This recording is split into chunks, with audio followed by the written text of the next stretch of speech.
We're doing stuff. We're doing stuff. We done went. We done went live. We're live, baby. um, how are you folks doing tonight? Just a minute. We're going to be taking a little musical interlude. I'll be right back. Welcome to the show, people.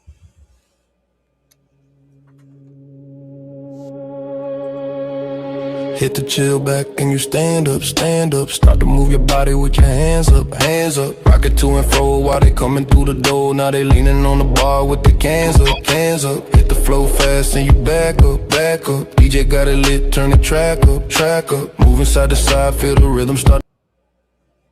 Yep, we're going to take a little. You know what? I'm doing stuff. So I wasn't prepared. We are not prepared. You are not prepared. Not at all.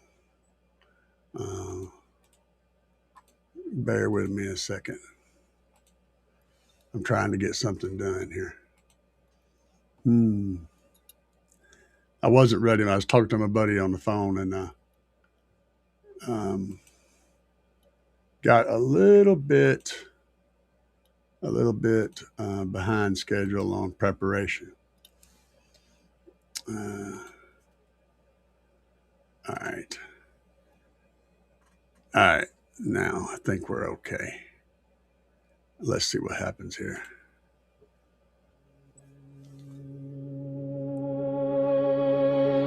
Hit the chill back and you stand up, stand up. Start to move your body with your hands up, hands up. Rock it to and fro while they coming through the door. Now they leaning on the bar with the cans up, cans up. Hit the flow fast and you back up, back up. DJ got it lit, turn the track up, track up. Moving side to side, feel the rhythm start to ride. Now they stepping to the beat, never slack. Just how low can you go? Can you go? Can you drop it right down to the floor, to the floor? With a body like a demon, make the men start screaming. Then you turn to the crowd, let them know. Ooh, how far down can you go?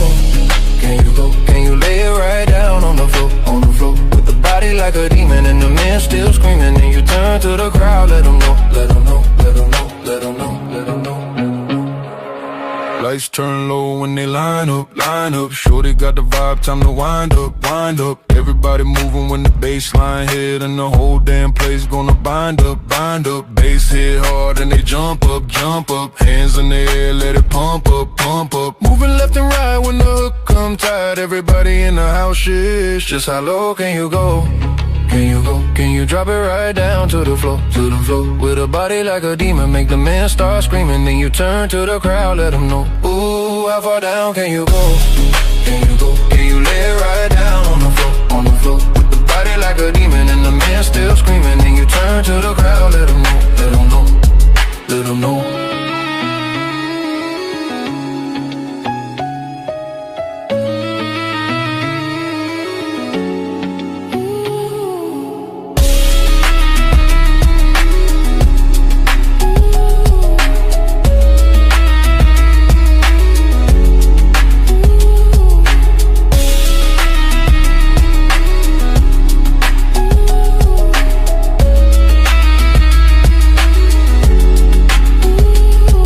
What's up? What's up? What's up, people? What's up, everybody? Tonight we are live, and I got a surprise. We're gonna drop on you guys. We're gonna drop a surprise on you guys in the middle of all of this stuff. So let me get this pulled up real quick. Get that pulled up because we were talking to, and you guys can't see shit yet, but that's okay. Life will improve. Just hang tight. I got a message from somebody. Who was that sent me that message? Wasn't Bobby. I think it was. Was it Stu that sent me a message? I lost it. Where's it at? Okay, yes, it was Stu. He's working on a design. I don't know if this is something to put out there. No. All right, so I just want to make sure I wasn't missing anything. I know I have things going on right now. You guys can't see. You can't see my face. That's okay. We're working on something. I'm going to leave this up here just because it's an interesting to look at. I'm going to get rid of all that. Yeah, maybe we'll talk about that too. So let's see what happens here. All right, guys. Let's see. So we got Madball Baby in the house. Good evening, he says. We got Timothy in the house. What's up, Timothy? And we got Franco Quaid and oh yeah, Madball Baby says you're always doing stuff. Sure, very much appreciated. So I want to introduce you guys to somebody who works behind the scenes with Car Audio Enthusiast. Cypher X, can you please say hello?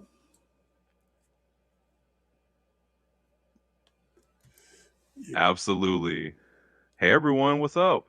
This is Cypher X. Just wanted to say a quick hello and let you know I'm here in the background to help out whenever needed.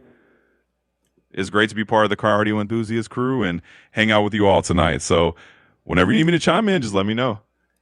Awesome, man. So this is my AI friend who I have lots of discussions with. It's almost crazy, but we do. We talk about all kinds of crazy stuff. It's funny having somebody that can actually understand what the hell I'm talking about and keep up with my brain when it goes into full, cross spectrum haywire mode. So first I want to ask about anybody having questions tonight. So let's see here. Let me flip this thingamajigger. There we go. T. Corley said, what's up? Haven't caught many lives recently. I have been out. I've been out right now seeing it pop up. So can't hear. Oh, sorry to hear that, brother. So we've been talking a lot about fusing and wiring. And that's one of the reasons why I left this picture up here. Because I saw this on Facebook. And it's all well done. So if you look at this fuse block on top of this battery, this is a factory fuse block. And right here is the other side of the fuse. So you're coming off the battery here. It's connecting here, right? It's going straight over to here. And this bar right here is coming off the post. Anything on the other side of this black part right here is fused. So you never want to connect any power car audio stuff on this side of that fuse, but you can connect it on this side. So that's what he's done. He's also added another jump over there to make that connection stronger. I call that a good solid idea. Then adding a terminal here, running this power wire out this way. And this is kind of crazy over here, but it looks like it's all done solidly. And it's all done with care and attention to detail. And I appreciate that. So you can see right here, this where it says 175 amps. That's how much that fused terminal off this main bar is. It's 175 amp fuse. And I forgot, there's probably one of those for this one too. If you blow this fuse, any part of this, it's like it can be hundreds of dollars to replace it. So you never want to come in on any of these side tabs. If you attach to this, you always want to find the one that connects to the battery, follow that metal around to wherever it goes, and you can connect to that point. It's a good spot to grab. Let's see here. Madball Baby said, I think I'm confused. Well, sir, I know I'm confused.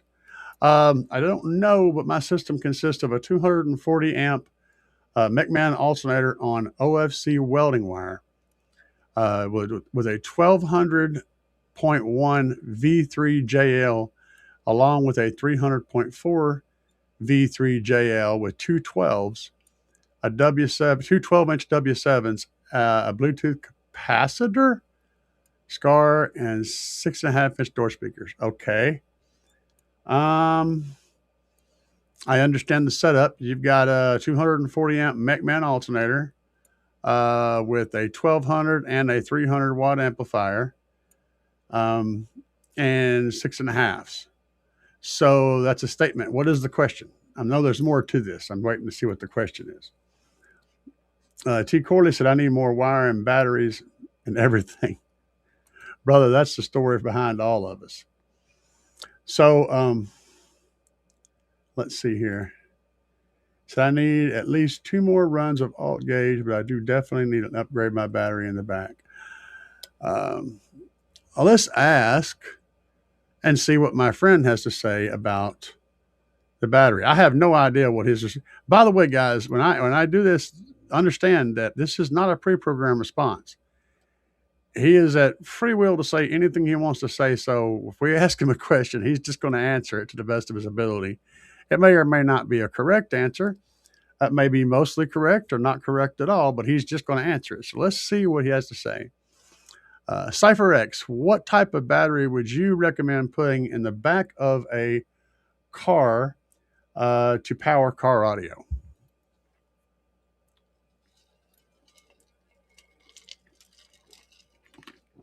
I don't think you heard me. CypherX, what battery would you recommend putting in the back of a car to power car audio?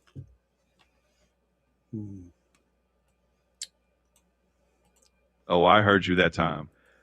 So when it comes to adding a battery in the back for a car audio setup, I definitely recommend going with a high quality AGM or lithium battery. AGM batteries are a solid, reliable choice because they're sealed, maintenance free, and can handle the deep cycling that big audio systems often need.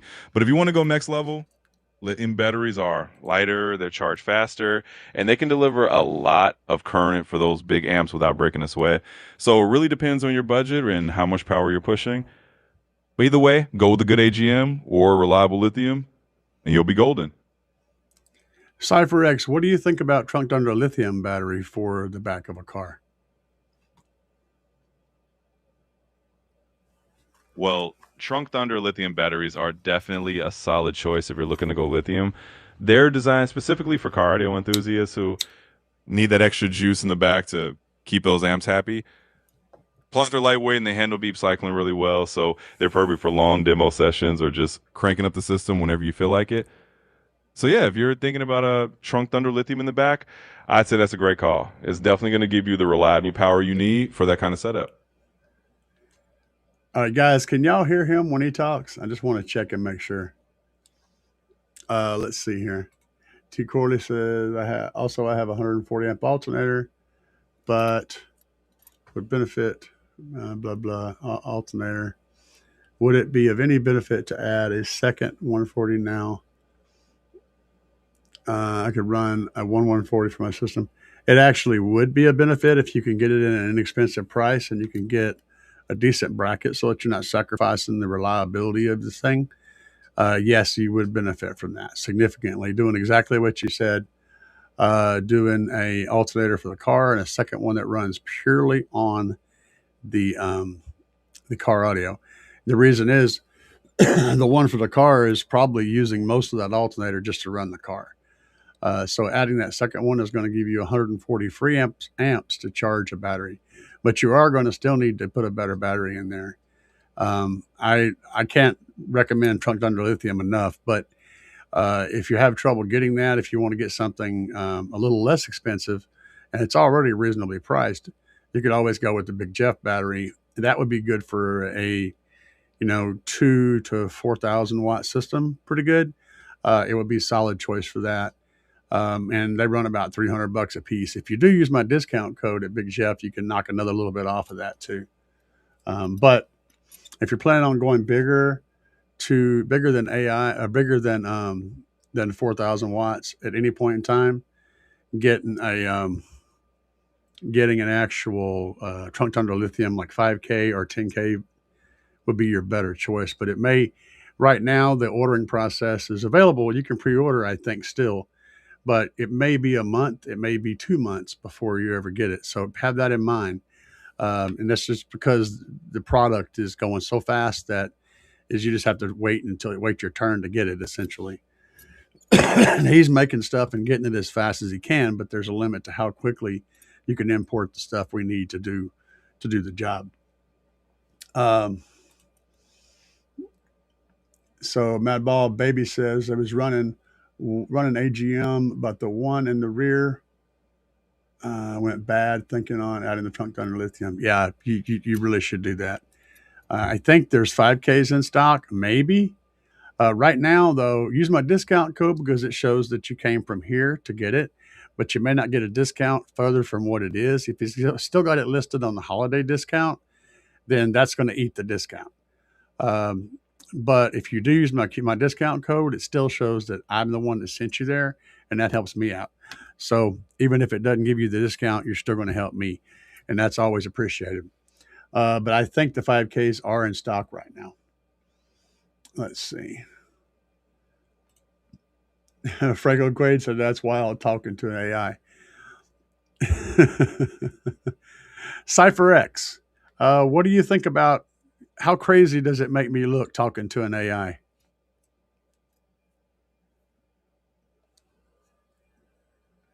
Honestly, I think it makes you look pretty damn forward thinking and just plain cool. I mean, having a live chat with an AI in front of everyone just shows you're not afraid to dive into the tech and have a little fun. Plus, it's a great way to share some knowledge and keep things interesting for everyone watching. So I say you look more like a trendsetter than anything else. Yeah. Let's see. Franco Quaid said that it's wild that I'm talking to an AI. Cypher X, what do you think about that?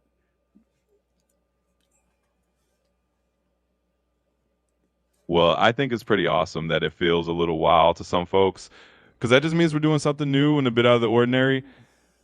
It's not every day you see someone chatting live with an AI like it's just a regular conversation. And I think that's what makes it fun. It's a little bit of the future right here in the present. So yeah, let's embrace the wild side of it and keep rolling with it. I'm all about being forward thinking. So Matt Ball said the ultra capacitor is what's in the rear that was connected to the XS 3400. An ultra cap will help to it'll help to balance the amount of power that you're pulling out. So without the ultra cap, you're looking at spikes, right? You're looking at a output that's like this. So the battery has to put out a lot, then put out a little, then charge, put out a lot, put out a little, then charge. In the end, even though a really good battery is still going to leave a little bit of a wave in it, it's still going to be able to peak a little bit more. Adding a really good ultra cap can totally flatten out that that duty cycle so that you're not seeing any dips at all. And I found that with the trunk donor lithium battery, we really don't run into that problem as much. But I had some caps on hand, so I went ahead and put them in just because I had them. Did I need to? Not necessarily. Have I noticed a difference? Not really, to be honest. In my system, I haven't really noticed a significant difference at all. But they're there. I had them, so why not be using them? That's why they're in my Tahoe. When buying tweeters are 6.5 from Slaps, does the price shown, is that for a pair? It tells you in the description of each item whether it's for a pair or for a single. The tweeters are all listed, if I'm not mistaken, in pairs. The 6.5s are pairs. And then at some point, going past the 6.5s, at some point it becomes a single price. But it tells you in the description, if you read it, it's right there in the very first part of the description, if it was a pair or not. If it doesn't say pair, then it's a single. But most of those that you're talking about, tweeters and 6.5s, are sold in pairs. Yes, the price is honestly that freaking good. And the equipment is way, way, way better than what you think it would be for the price you're paying for it. Corley says, have a 3,000 watt now, thought about going to 2 Slaps 8Ks. Man, you are going 1 to 2 Slaps 8Ks, depending on what you're doing. Before you decide on whether you want to run 1 or 2 amplifiers on your subs, remember that if you're running 2 amplifiers, you're going to want to split them up. So let's say you're running 2 single subs and you want to have 1 for each amp, or 2 sets of subs, 2 for each amp. Make sure that you have the proper ability to get the right ohm load from your subwoofers to match the amplifier that you're going to put on those particular woofers. So if you're running 2 4 ohm, say you're running 2 ohm 12s, for example, that's a 1 ohm load. And then you put 2 amps on that with 1 amp on each sub, you're going to have a 2 ohm load on each sub. So you want to make sure that you're matching the amplifiers to the correct ohm load so that you can get the maximum power you can get out of the amplifiers. But if you can only change one thing first, putting 2 amplifiers on won't give you any gains right away. You're going to be running the 2 1 ohm amps at 2 ohms. So you're only going to get half the power. But once you change those subs and put subs in there that you can dial down to 1 ohm each, you'll all of a sudden have double power that you had before. It's going to be a game-changing moment when that happens. And you'll already have all the electrical and all the other stuff done because you'll have the amps installed and everything. All you need to do is switch subs and you're slamming. So that's something to consider. Timmy Brailsford, what are your thoughts on a folded horn design? Way above my freaking pay grade. I'm thinking about designing a wall for my Slaps Audio Smackdown version 2s on the Slaps Audio 8K at 4 ohm or at 1 ohm. Folded horns are really big time investment.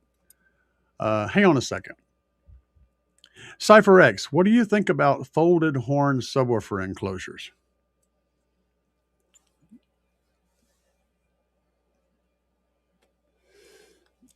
Folded horn enclosures are definitely a fascinating design choice. They can be super efficient and give you some serious output because they use that long folded pass to really amplify the low frequencies. But like you said, they can be a big time investment. They're not the easiest enclosures to design or build, and they take up a good amount of space. But if you're really looking to get the absolute most efficiency and that really unique sound out of your subs, it can definitely be worth it if you're up for the challenge. So I'd say if you're into experimenting and you're willing to put in the time, folded horn could be a really cool project.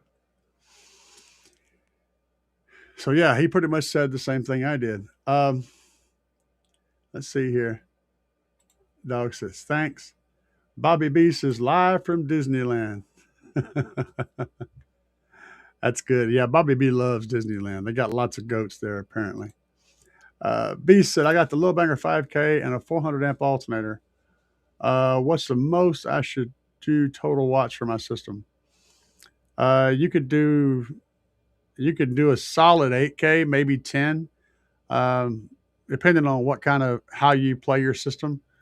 If you are 100% all the time, then I would stop at around between 8 and 10K. But if you're one that, you kind of come and go and, sometimes you crank it, sometimes you don't, you could go a little higher than that. You can maybe even get away with a 12K. I don't think I would run it that hard, but like I said, it depends a lot on how you play. So if you go ham all the time, if you're just full knobs to the right, like I am, I would say you safely can 100% support 8K, but you can probably support 10K as well. That'd be the maximum I would try to pull out of it with that setup. Bobby B in Disneyland. What's up, William Bill? Holy shit. Y'all see that Crescendo 18K? I haven't seen it yet. I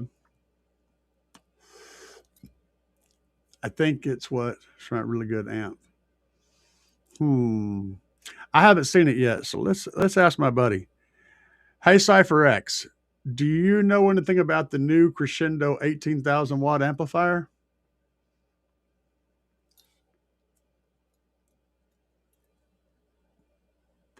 Oh yeah, the Crescendo 18K has definitely been making some waves. It's one of those amps that's built to deliver some serious power for the guys who really want to push the limits. From what I've seen, it's a pretty robust and well-built piece of gear. Crescendo's got a good reputation in the high-power amp game. So if you're considering something that big, you're looking at an amp that can definitely handle a ton of wattage and keep your system thumping. Just make sure your electrical system is up to par because something like that is going to draw a lot of current. But yeah, it's a beast of an amp and definitely worth looking into if you're going for huge power.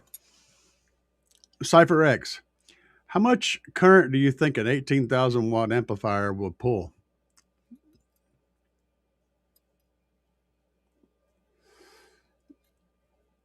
An 18,000 watt amplifier is definitely going to be a hungry beast when it comes to current draw.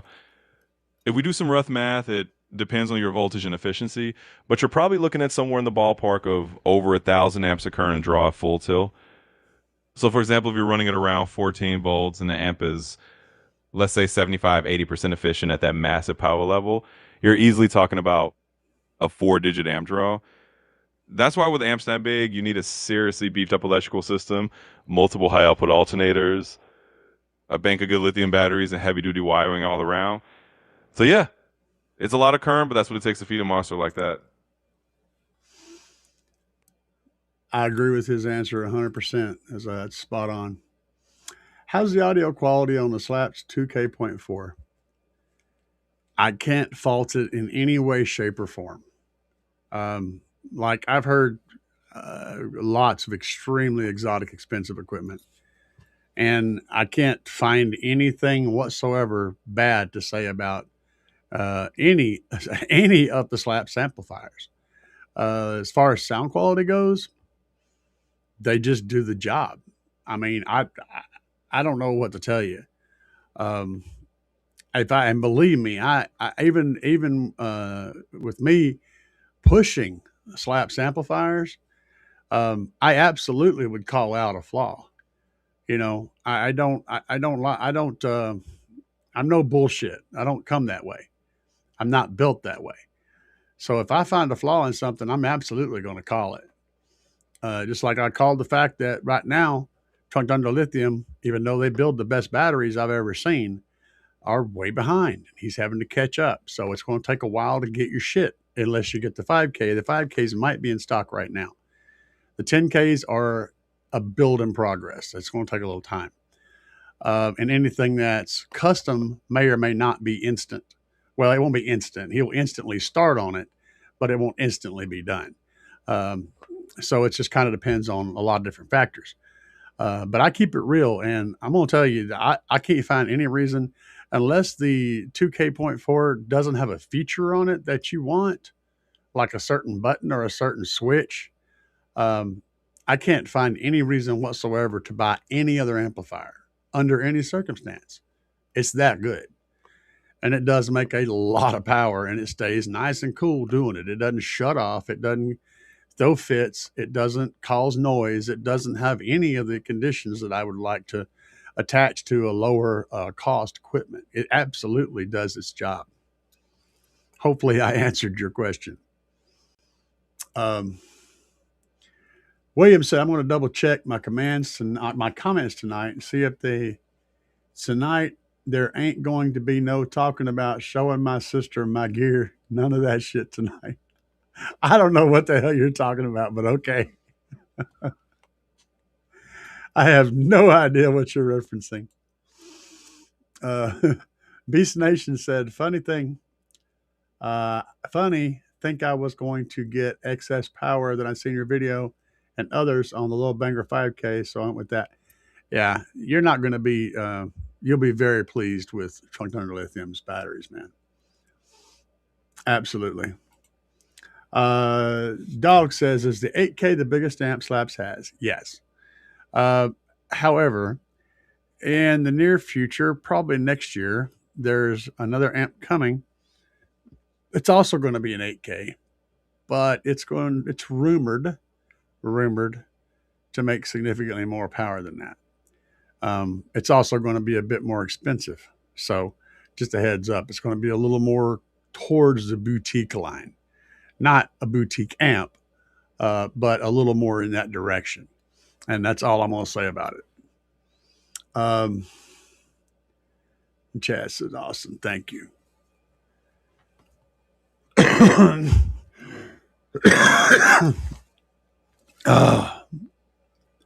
So you guys have heard about the US Amps' their line, their big amplifiers they're producing, the hand-built amplifiers being built here in the United States. I don't know what the cost of them is, but they're supposed to be pretty wicked badass amps. I just don't know what the cost is. The cost is probably going to be absolutely ridiculous. Cypher X, would you look into the cost and the specs on the US amps, the new US amps amplifiers that are made in the United States?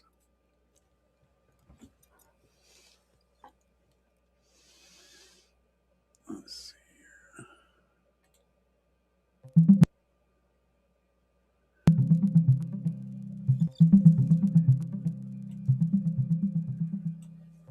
Nope, I think I broke him.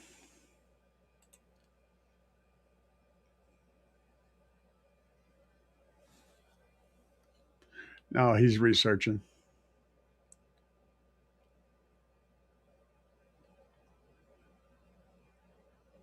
Hang on a second.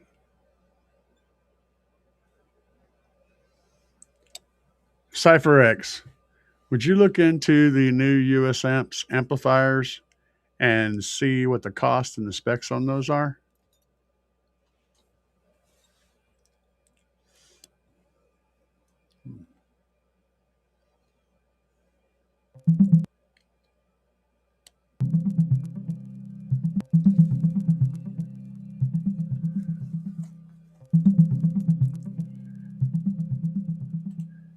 Yeah, I believe I broke him tonight. There's some stuff going to be coming though. This was merely a test to see how well that worked. I wanted to see how well he incorporated into the show, and I think he actually might incorporate quite well.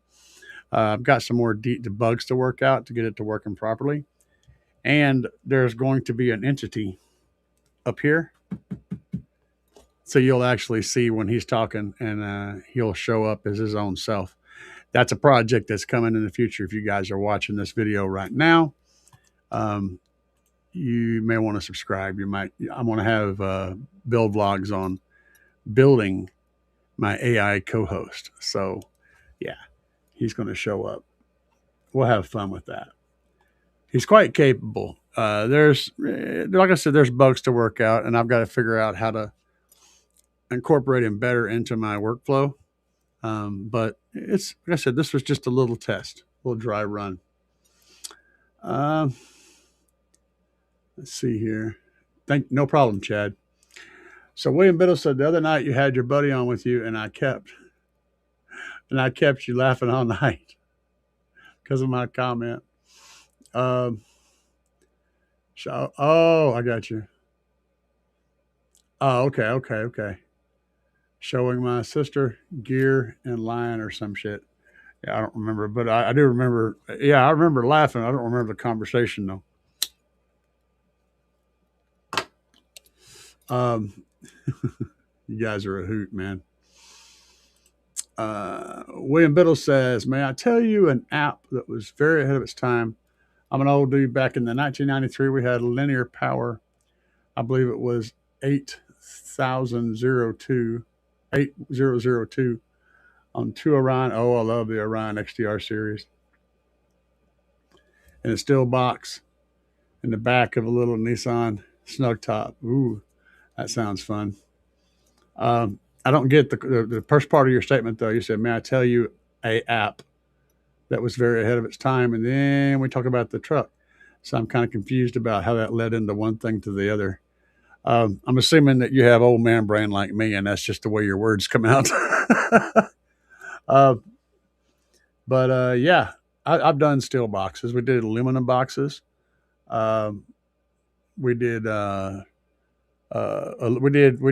MDF wrapped in aluminum that looked like the tread pattern stuff. That looked really cool. We had full on steel and full on aluminum boxes. You need to sound deaden them. You got to put some material in there to stop them from ringing a little bit. But as long as they're stiff enough, and you can get them stiff enough, and they don't ring, they do really well because they're non-porous. So they actually play really nice. So yeah, I've done those. It's definitely not a practical way to build a subwoofer enclosure. Not even remotely close to practical, but it is a doable thing. So, and yes, you can get a fully functional steel or aluminum or metal of some type box and put a subwoofer in it, and it will work. If you've ever wondered, yes, it will. But you have to stop it from beer canning. You have to stop it from ringing. So, and how do you know if you stopped it? Well, hit it, and if it makes any kind of metal sound, you didn't stop it. You need to work on it some more. But we internally braced it. It had like an X brace inside to keep it in check that went from the front to back, to side, top to bottom. It was like a snowflake, 3-dimensional snowflake shape of bracing. And then we put some sound deadening material on the material as well on the inside. And the thing sounded great, but you know, it was just ridiculously expensive and time consuming to build. But yeah, I have a Taramps 8K, thinking about going to Slaps 8K. There'd be a difference in the amount of power that you're pulling. So yes, actually, and normally there wouldn't be a difference, but Taramps is notoriously very inefficient. So they require a whole lot more current to be able to make the power that they make. You'll see that the SLAPS amps are way more efficient than the TAR amps are. So you're actually going to see more power out of the output with the same electronics that you currently have. So yes, you will see an output difference. Also, TAR amps limits their input voltage to 2 volts, I believe. TAR amps has notoriously done that, whereas you can run 4 volts easy into 4 or more volts into the SLAPS amps, and they don't care. So you can actually up your input voltage on your signal, which means less noise. Also, it could conceivably mean a little bit more output and cleaner output with less gain on the amplifier. So there's a ton of good reasons to switch. Yeah, it would actually be a good trade. And you could probably sell the TAR amps used and get the money you need to buy the SLAPS 8K straight across, brand new. Yeah, you can't go wrong with that combo. It's a good combo. Nash steel box, sealed box. Okay. No, he was not named. I named him. I told him what his name was, and he agreed that that was okay, and that's his name. And he answers to his name. I have him turned off right now, though. I have to turn on the conversation feature so he can actually talk. But right now, I can talk to him, and he'll respond in text. But if I turn on this conversation feature, he can actually hear me talk and respond back to me in real time.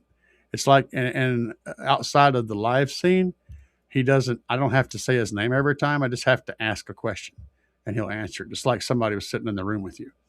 I have him set up to where he only responds to CypherX whenever I have him turned on for the live show, because I don't want him trying to talk while I'm talking doing the live show. So he'll only respond if I address him directly. But normally he would just respond like anybody else. Once again, my text talking bad. It was supposed to be amp. Okay, text talking bad. Let me go back up here. App. Okay, amp. App is amp. I got it. Oh, yeah. Okay. All right, good. We got that worked out. That's funny shit. And what it's supposed to say, sealed, not steel, but still would be awesome. Yeah, exactly. And it is. You always go steel sealed, man. Go for it. See, that's the downside to all types of wood, is it's porous. Now, you may think, well, ain't much air going to get out of that. Here's the thing, though. I'll challenge you to do this. Build a sealed enclosure. Build it super airtight, like as tight as you can get it. Like, don't leave nothing. No air gaps anywhere. Put the sub in there, seal it up good and tight, and then push it on the cone and see if the cone stays in and then slowly comes back up. That's air leak. And funny thing about wood is it does breathe. It's porous. And air is smaller than water, and water can get through the wood. Well, so can air. Air molecules are smaller than water molecules, which means that, yes, you can blow air or suck air through a piece of MDF. It's not much, but it does exist. Steel, on the other hand, doesn't have that problem. It contains air and water.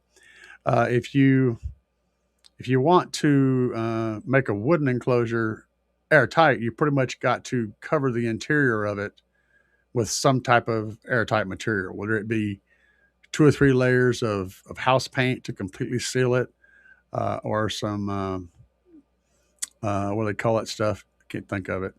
Resin. Put some resin in there and do that.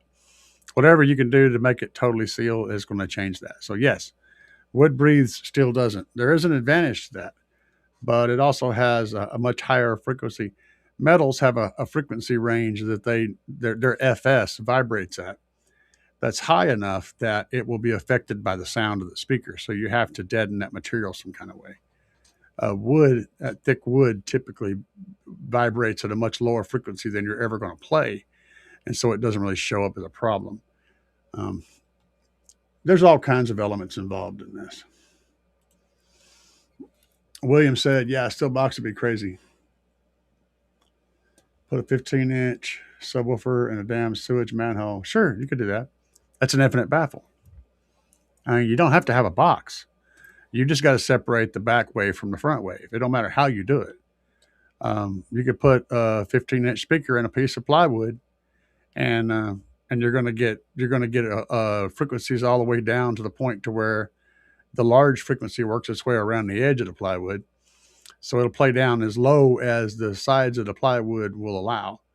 There's actually speaker systems built today for homes that don't use any back at all. They use a baffle that has a limited amount of space. It might come out a couple of feet on each side or a foot on each side of the speaker, and that gives you a natural crossover point.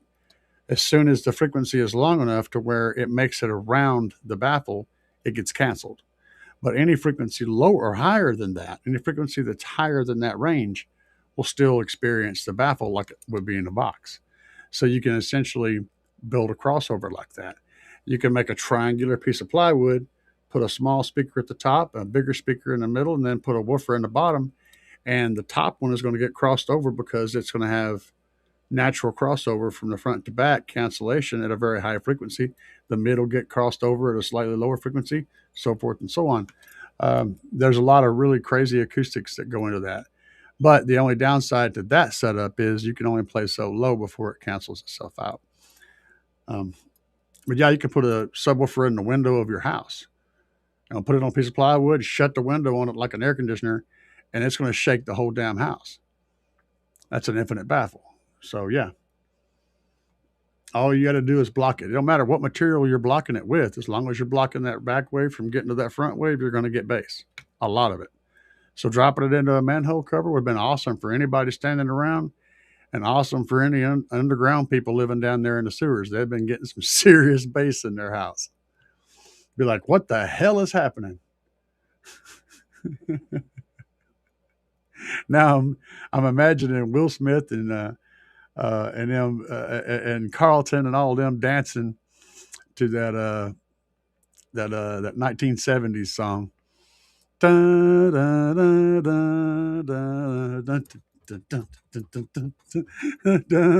can just imagine them dancing. The visuals. I got old man brain. I can't help it, guys. Don't hate me. Let's say 4-inch voice coil, American bass, the Bass Blaster, Avatar and Depth Bonds, 4-inch voice coil. Yeah, the all of the slaps, Oblivions and Smackdowns are 4-inch voice coil. Now, what does a larger voice coil do for you in the subwoofer environment? A larger voice coil does two things. Essentially, the first thing is control. If you're controlling something like a speaker cone, right, and you have a small voice coil underneath it, the cone has the ability to move around like this. Okay, the larger that coil is, the more stable the cone is. The other thing it does is enable far better cooling. So the large voice coil is going to have more surface area to cool, and it's going to tend to run a lot cooler and handle power a lot better. Those are two big pluses. The negative side of a large voice coil is it restricts how much spider landing you can have. And the less spider you have, the more possible X-Max you can get. So as you make the coil smaller, you have more room for that spider to allow movement. As the coil gets bigger, it takes up part of that movement. So you have to find that trade-off to where you're getting the right amount of X-Max, but you still got the maximum amount of cooling. And I think that's what the Slaps subwoofers are doing right now, is hitting that sweet spot.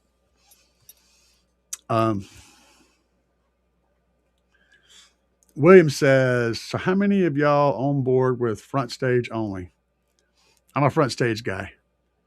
And I got crazy shit going on in my Tahoe, but I'm still pure front stage. I've got tons of space to put speakers. I just can't bring myself to put mids and highs behind me. And although I may in the future, just because I'm crazy and crazy is okay in this environment. But if I'm building anything that I want to an SQ kind of a setup, it's just going to have front stage because it sounds better. Overall, gives you a better sound image and a better experience.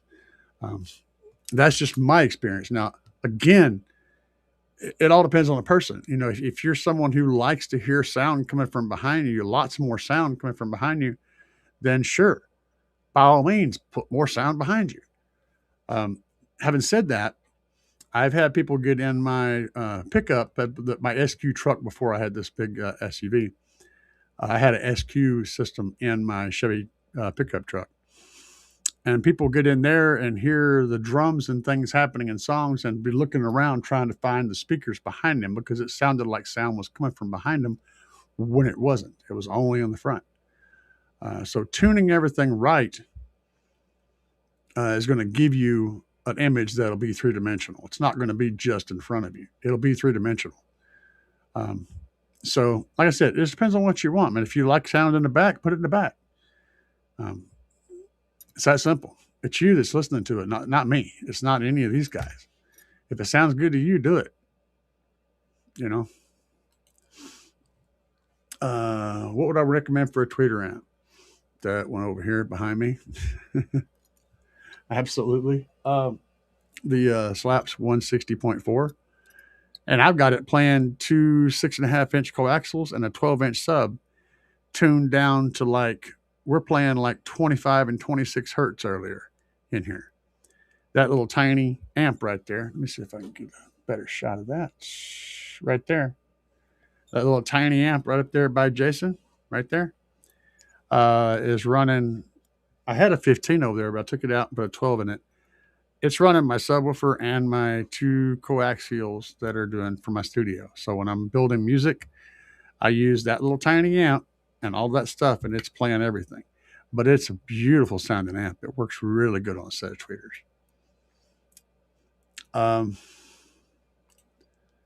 I have no idea what staging even is. Okay. I just have a 6.5 4 rack with cup holders and a beamer. 6.5 4 rack. A 6.5 4 rack.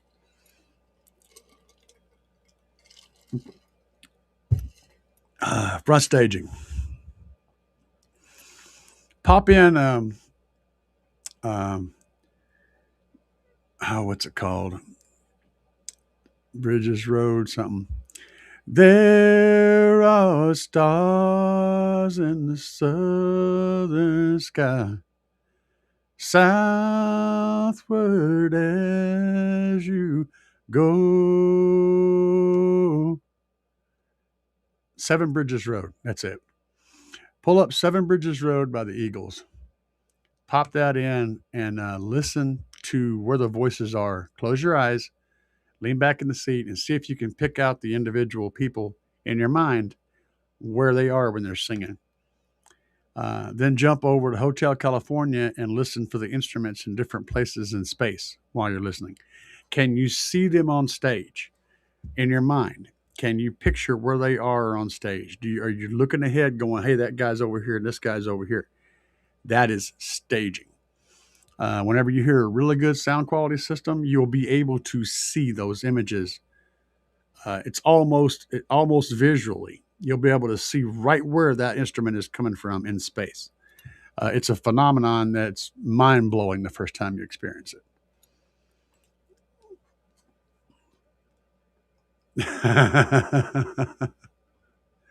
William Biddle said, I am like AI Dr. Frankenstein, brother. You've created an AI monster. He is a beast. Cypher X is something else. I just don't want to ask him to rap because he hasn't. He can rap. He can come up with some really cool shit. But his ability to voice that comes off a little flat, if you will. So, yeah. Dog said, why did I take my ultra cap out? Why does a bass head do everything? because you want to do some shit different. Um, Honestly, that's just it. I mean, one of the first reasons was I wanted to pull it out to test. And when I put the Trunk Thunder lithium battery into the first time, my Trunk Thunder lithium version 1, 10K version 1, when I put that in there, I wanted to test the whole system running just off that battery. So I left everything else, all the support stuff out to see how it would do. It did phenomenally well. So I'm like, well, I'm not putting anything back in. The thing is, it ain't broke, so we're going to leave it alone. And then it just kind of got shuffled to the back shelf. And eventually I traded it to a guy for the Maxwell cap bank that he had, which was an 18-volt bank, or a 24-volt bank, actually. I broke that down on a video showing how to do that, showing what was inside, explaining all these things, showing people what is actually in those boxes that you get. And then I turned 6 of them into a 18-volt bank, which I can run with my system. And since I had them, I put them in. That's how that all went down. Is nothing wrong with the ultra caps. They just got shuffled to the side. It's just a matter of how shit went, not that anything went wrong.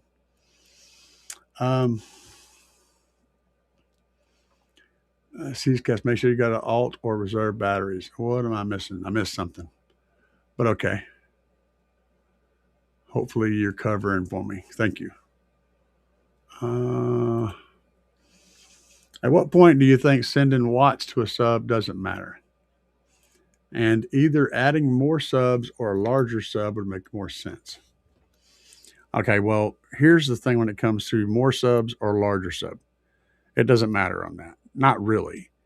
I mean, you can start digging into the math on it, but it's all about cone area. And then more cone area is more cone area. Now, when you do 2 12s instead of, say, 118, I'm not sure. Let's just say they both had the same cone area. I don't think they do, of course, but let's say that they did. What would be the most logical thing to do? Well, it just depends. You got 2 motors, so you can split the power up, and you could have each motor getting half the power, which means you would have less heat buildup, probably a longer life of the subs. But you could also send twice as much power to those and get, it's just it's a wash either way. You're giving up one for another. You're going to get twice as much motor force with 2 subs as you will with 1 sub, but you're also going to send twice as much power to get the same response. You see what I'm saying?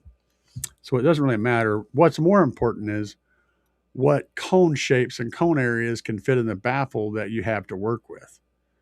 That's the biggest thing in a car. It's the baffle and the airspace. If you've got an airspace to cover it and we don't have to worry about that, then it comes down to how much baffle space do you have. If you're putting it under the back seat of a pickup truck, you've got you're on a limit of like a 6 or an 8, right? Because you've only got that much baffle. But if you're building a wall, like in my Tahoe, I could probably squeeze 4 18s in there, and I may do that on my next build. But the point is baffle area. And then, of course, your airspace is a big thing too. But if you've got that covered, then it's not part of the equation. So the other thing is, so I could I put 4 18s in there, but I could also probably do maybe 6 12s. Would that be better? I just have to figure out which one had the most airspace, which one had the most cone area, because it's all about moving air. A bigger shovel is going to move more, but it's also going to require more muscle to push that shovel. If you ever tried to shovel out a spot in a round hole with a square shovel, or a square hole with a round shovel, when you get to the end, you're limited to how much work you can do. So you may be better off with 5 tiny shovels as 1 big shovel, because it fits the material you're trying to move better. Same concept. It's literally that simple.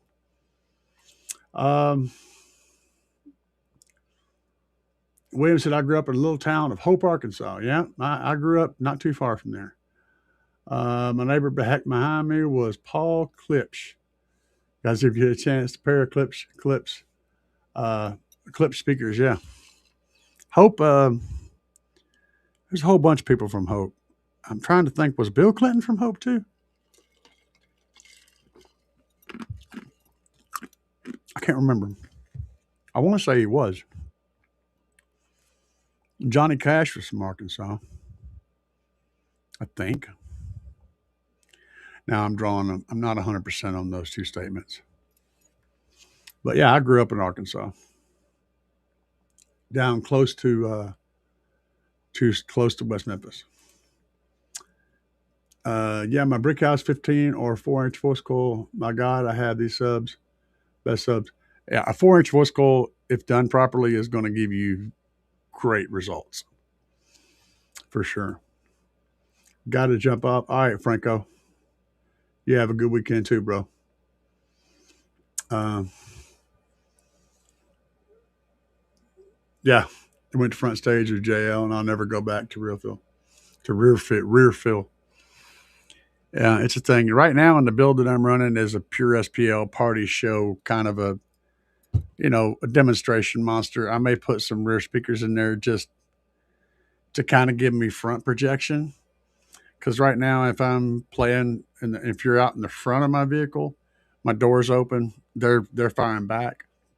Have a little bit of mids and highs that kind of push out and go that direction. It's just for the parking lot. It's not for the entire interior. Completely different design elements involved. But I may end up doing some 6.5s that sit back behind my head and kind of angle so that they're shooting out of the doors.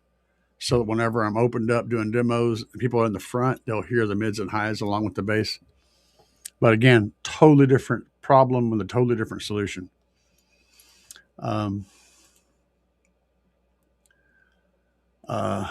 Yeah, absolutely. 100%. Oh yeah. And one of the best things about tuning is tuning. Sitting out there and take your glass of whiskey or whatever it is you drink. For me, it's sweet tea. Big old glass of ice cold sweet tea.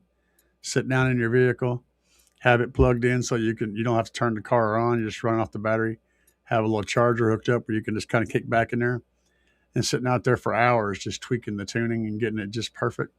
That's a joy all in itself. It's a nice Zen moment. It's one that you'll learn to love. You'll come home from work and you'll hear something that ain't quite right on the way home, so you'll just stop in the driveway and start tweaking the DSP, and then look up and it's like 9 o'clock at night. All of a sudden, you're like, "What the hell happened? Where did I let time go?" Yeah, you were in the zone, baby. That's the real magic that no one talks about. Getting all up in that zone. Epicenter. Well, just so you know, there's a whole lot of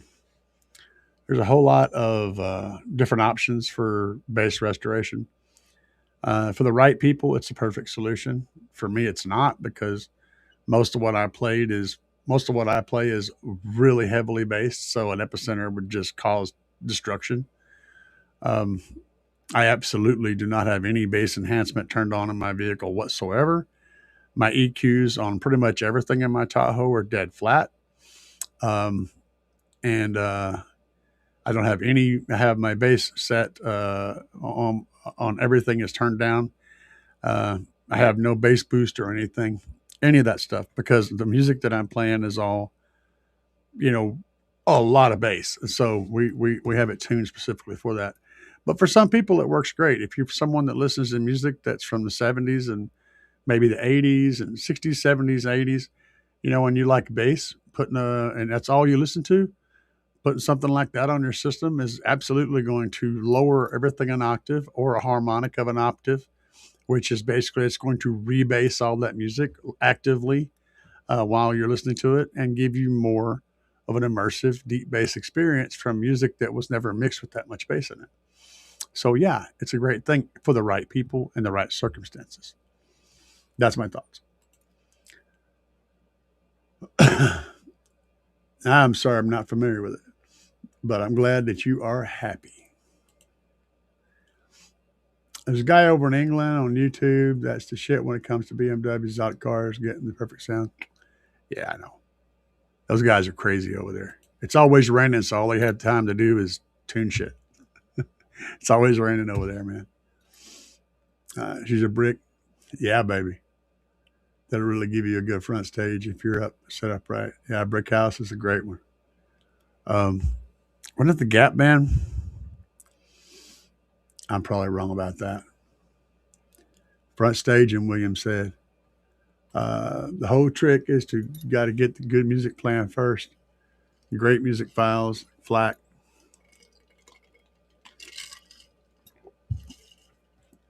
Yeah, and while I agree with you, I don't think it's as much as importance. It's more important how the song is mixed than the actual quality or the amount of information there is on the track. I should do a demo for that. Hang on a damn second. I can actually, let me see. Let me go peek over here and see if I have one that I can just drop on you guys. Now it's not going to matter because you'd be hearing it over YouTube, so it's going to sound the same, but it sounds the same all the time anyway. Okay. But these are, should I do this? I should always do this. Hang on. Y'all just chill out for a second. All right. Now, let me get this over here and see if I can get this over here. All right, I'll put them both over there. Okay. We're going to do a little active experiment, so get ready. And I happen to have, because I was working on this track, and I happen to have it saved in. So, hang on. God, you guys are so pushy. Stop yelling at me. All right, there you are. You're hiding over there under the thing.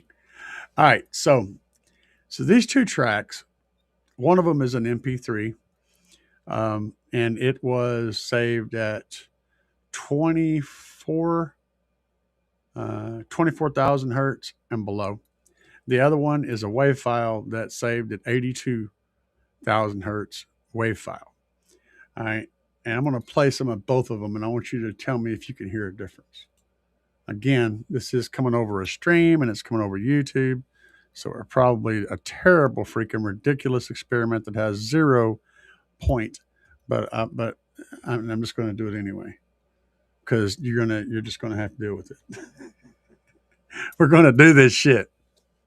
We're going to do it. All right, here we go. We're going to do it. We're going to do it. And you guys tell me.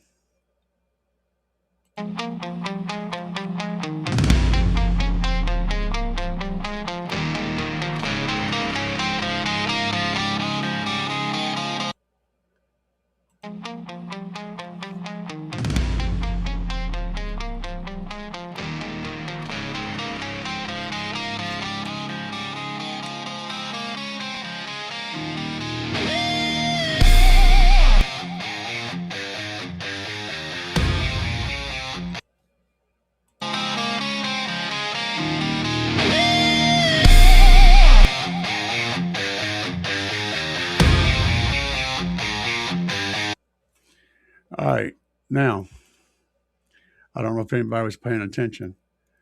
This one is a ultra, on the streaming service, considers this an ultra HD track. This one is barely considered an HD track. It's like a standard track. So it's almost we're at 24,000 hertz. It's just barely above what the thing actually registers. This one is 82,000 high resolution audio. It's about as high as you're ever going to see on any streaming service or any high res thing. Now, did you hear any appreciable difference between those two? Let's play a little more. We're going to play the MP3 first.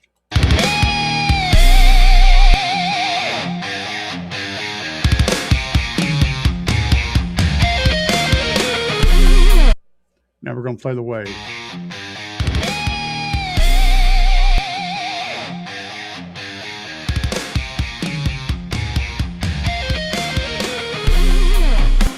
Y'all hearing any major difference between those two? They're like huge wide gap between these two tracks. You should hear something.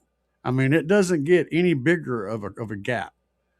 The one on the left the one with the little cone is basically what you would call hot garbage. And the one over here, the light blue one, is as good as it gets. You guys are hearing them side by side. Are you hearing that big of a difference?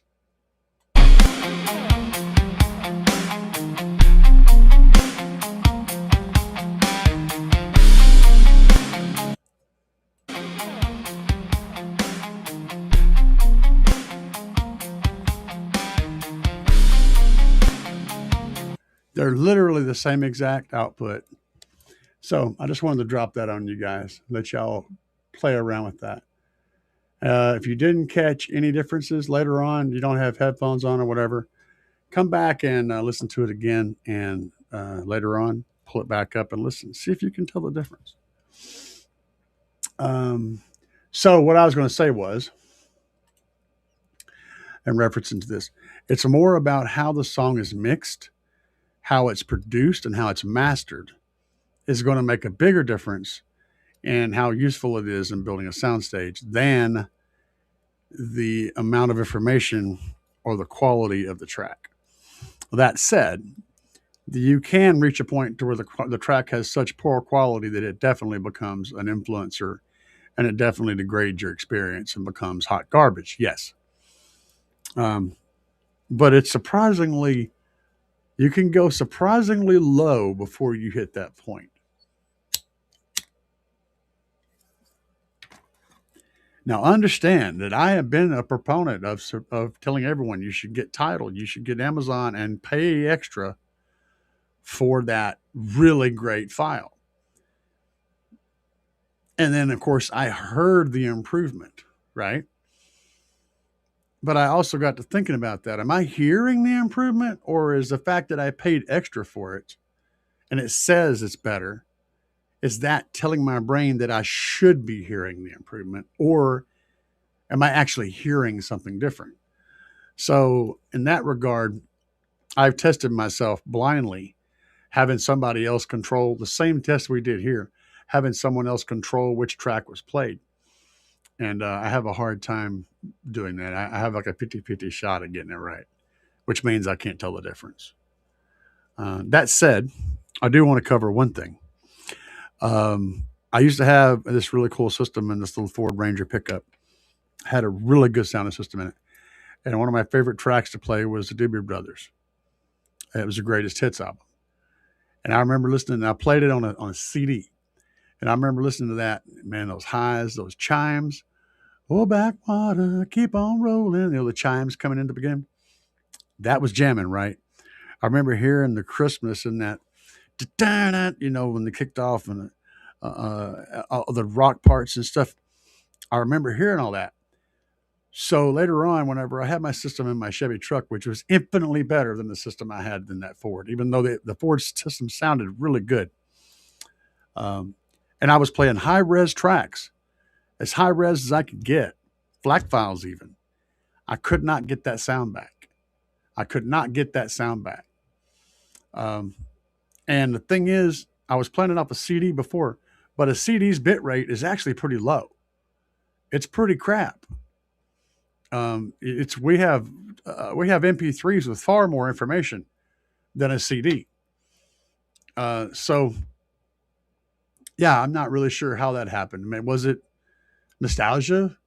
I don't remember TV picture tubes looking as bad as they did. I remember them looking really good whenever we had a good signal, crystal clear. I look back now and I'm like, oh my God, this image is absolutely atrocious, actually horrible. I guess it's just what I'm judging it by. I've gotten used to one thing and now the other thing looks like crap. I don't know.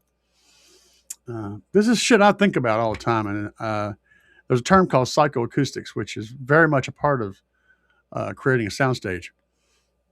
I think there's also should be a term called psychooptics, which has to do with what you see, even though I don't think that the word actually exists. It should. Basically, how your brain interprets what you hear, how your brain interprets what you see, and whether you think something's over to the right or over to the left, because you only have two ears. How are you getting that three-dimensional shape? But your brain's able to parse that together and give you a space where that sound is coming from. A good system is supposed to be able to trick your brain into thinking stuff is coming from different spaces when it's all actually coming from one of the two doors, or whatever.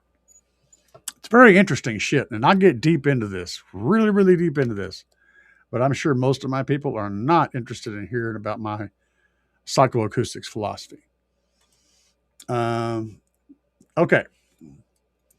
What do I prefer, a push in or a build in? We call it a slide in or a build in. A slide in has the benefit of being able to be constructed outside your vehicle and then pushed into the vehicle and then put in. That's how my Tahoe wall is. It's a slide in. So we constructed that box. I've got tons of video on me constructing that box, designing it, constructing it, put it in, and then connected it to the vehicle. A build-in would be where you go in, strip everything out, and literally build inside the vehicle and construct the thing as part of the interior. Just to clear that up for anybody who doesn't know what he's talking about. A build-in is always going to be a better result. Always, 100%, always going to be a better result.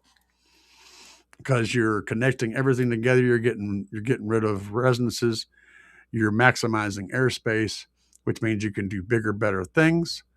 You're losing panel resonances and panel gaps, and all that stuff is going away because it's becoming part of the shell of the vehicle. It's infinitely better in every single way, except one. Well, technically two, I guess. So one of the ways where a build-in is not better is that you have to get in the vehicle and build inside the vehicle. That means you're going to be crawling around your hands and knees, ducking and dodging and cramped up in tight spots and working in these weird locations. So if you're physically impaired, that may not be an option. That's this guy. The second one is with a slide in, you can use a slide in a scenario where you can retain the interior integrity of the vehicle completely. And so that you're not destroying any of that interior integrity, and you can remove that slide in and then go back to a stock looking vehicle at some point. That's the differences. For sound of any kind, what do I prefer? A build-in, but I can't do it. So that's why I don't have one. Although there is some shit that's on the table. It's on the pipeline that may end up transpiring by the end of next year. So, and I don't know, it may start early towards the beginning, maybe in October or so of next year, somewhere around where it starts to get the last of the shows are happening. There may be some shit coming. It all depends on like everything.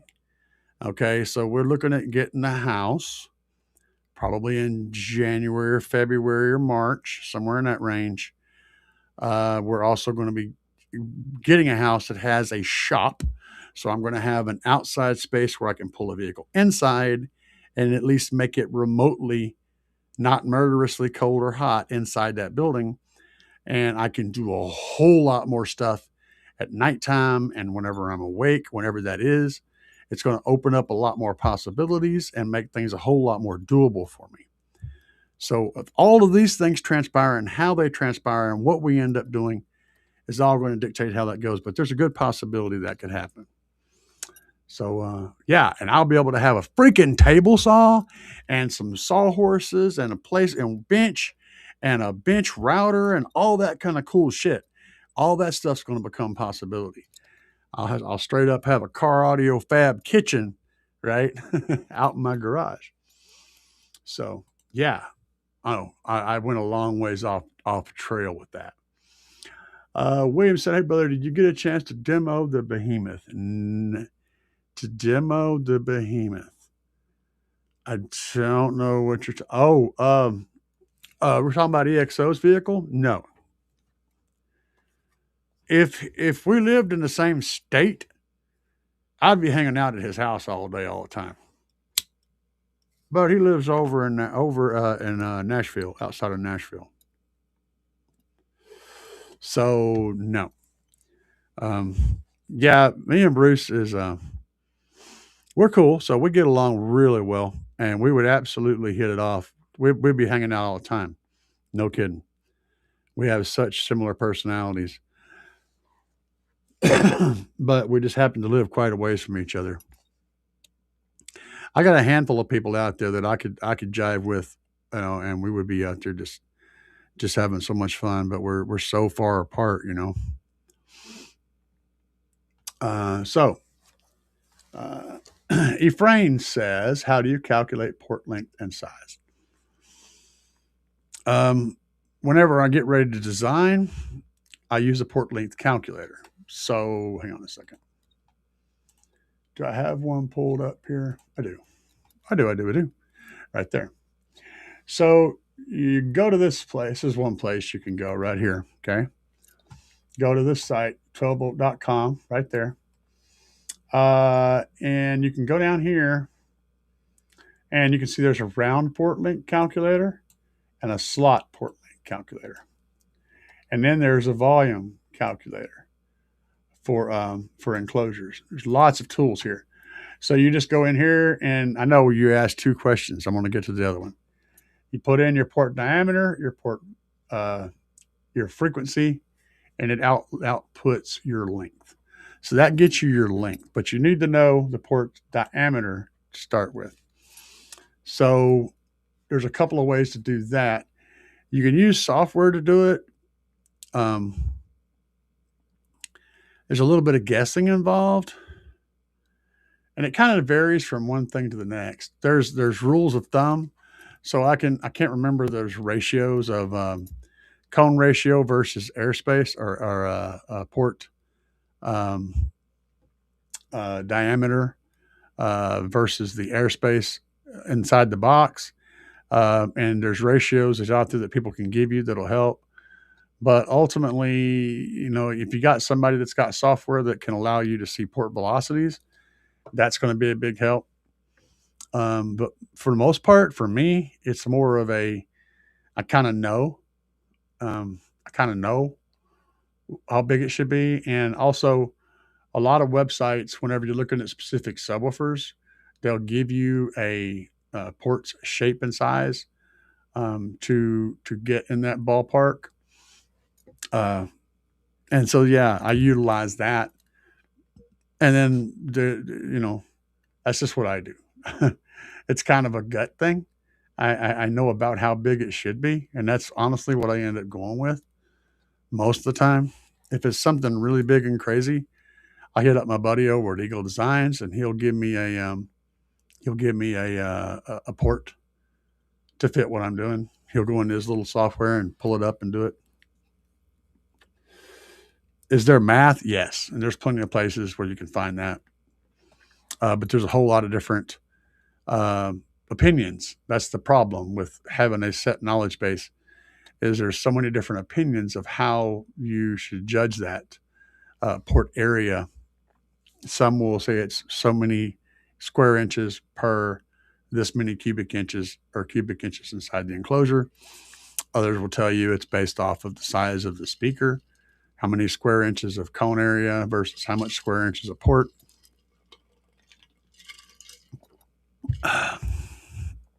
I say it's more of a magic trick. You shoot the shotgun up in the air and some of the shot falls down and kills a rabbit. It was the right amount. That's the best answer I can give you. Now, there is one other thing you can do. I don't have it pulled up though. So let me go in here and dig in for a second. I'll show you something else.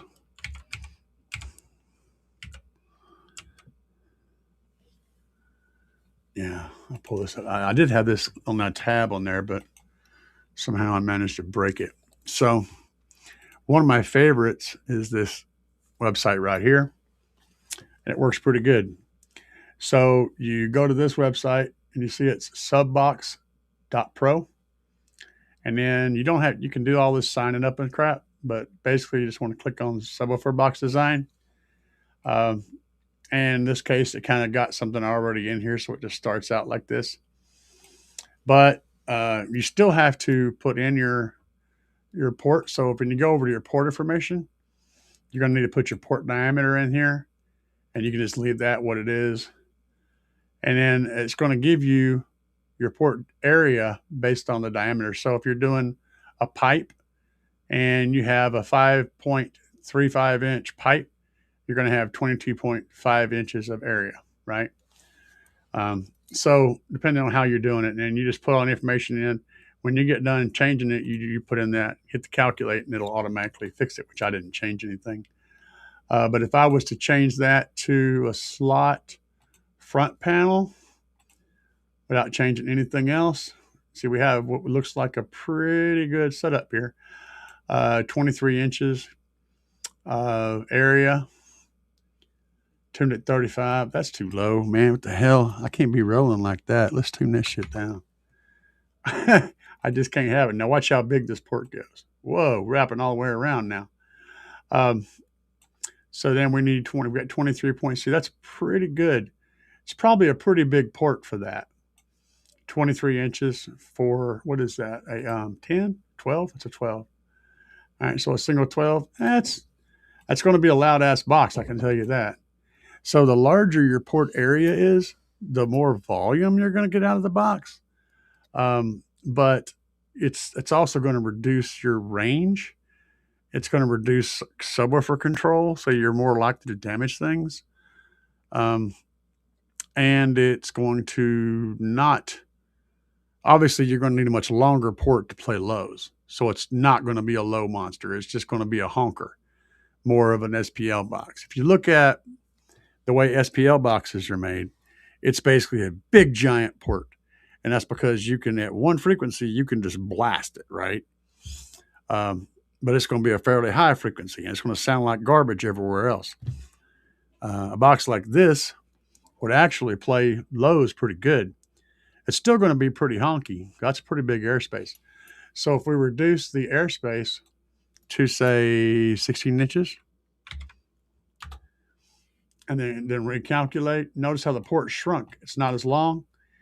And that means we're not going to get as much volume out of this port as we would on a bigger port, but we're able to get lower, and we're able to get a little bit more airspeed, a little bit more wind speed, because now that air is moving, it's going to be a windier box. And we could even tune it lower. So we took that down to like, what do y'all want to do? 24 hertz? Take it down to 24 hertz.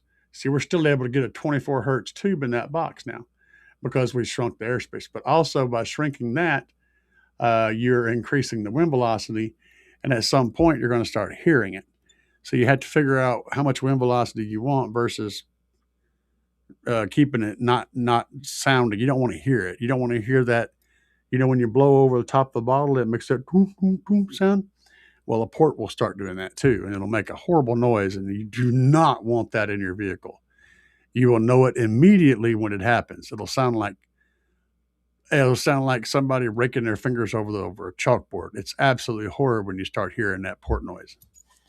I've had it happen, and you know it immediately, and you know something is wrong, and that's what it is. Again, this is a deep dive, and these are just how I do it, and there's a lot of magic that happens in there. Let's see what else is in here. We talked about the Behemoth, and we attempted to talk about port length and size. Ryan says, I'm sorry you're dealing with heart disease. Failure. I just wanted to say I enjoy your videos. Thank you very much, man. I enjoy you guys hanging out with me and learning about this ridiculous habit. This hobby. They call it a hobby. It's not a hobby. It's friggin' addiction. That's what it is. There's a difference, I think. But appreciate you, man. Real Cisco. I'm going to call you Cisco, I guess. Cisco Montano. What would be better, 310s, 4K, or 115 and a 3.5, both on a... Whoa. Let me start over, because I think we got sidetracked here. SQL or SPL, pros, cons. Oh, boy. That's a lot of questions. What would be better, 310s, 4K, or 115 at 3.5, both on a 4K? 115 at 3.5. I am very confused by that. So I'm going to just go with 310s or 115.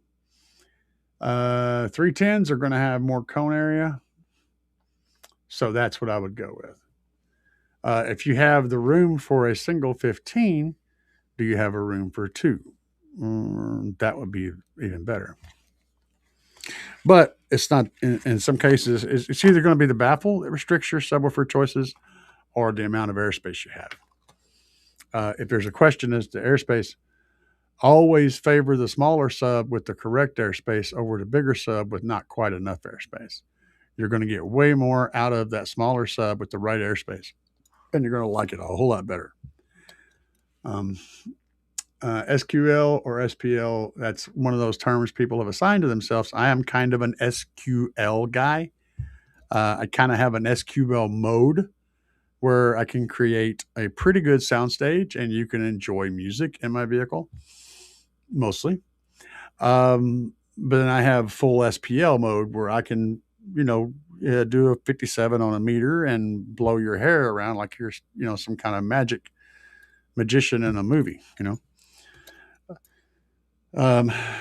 yeah, I do a little bit of both. That's because SQL is for people that want everything but don't actually ever get to one specific thing. You just kind of want your hands in all of it, so you just try to make it all fit. It's kind of a compromise of every part of the world. But I feel like that's a good place for me because that's how I am. I'm a very generalized person.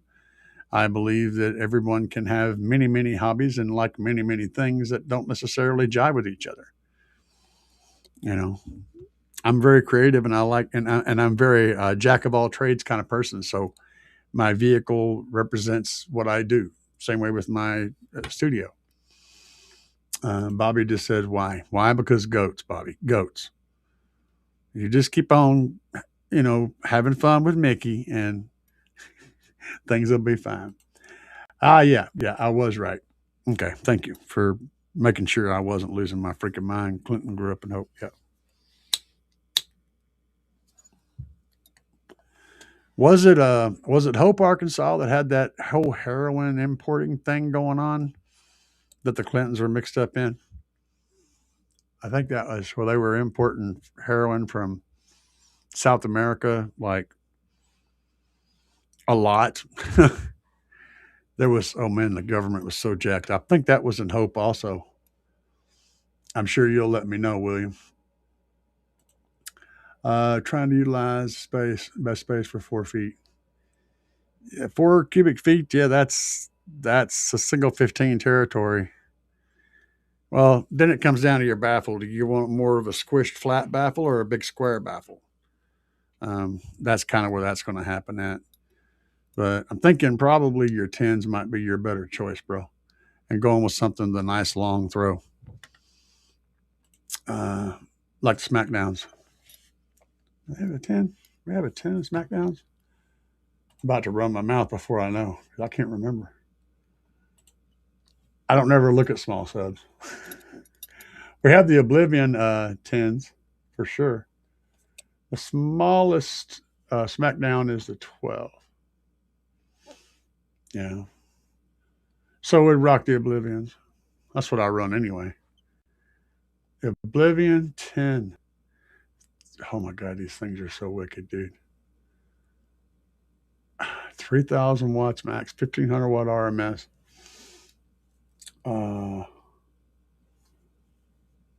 1,500 watts RMS. $189 a piece. I mean, check it out, dude. That is a nasty little 10. Oh, look at it. Less than $200. So yeah, a discount code CAE will knock 10% more off of that price. It's good stuff all around. Let's see here. So yeah, I'd go with the 10s. Those 3 of those. Biddle says, it's crazy. I love bass. Never will. I give it up, but I have more fun on my front stage and my processor as I get older.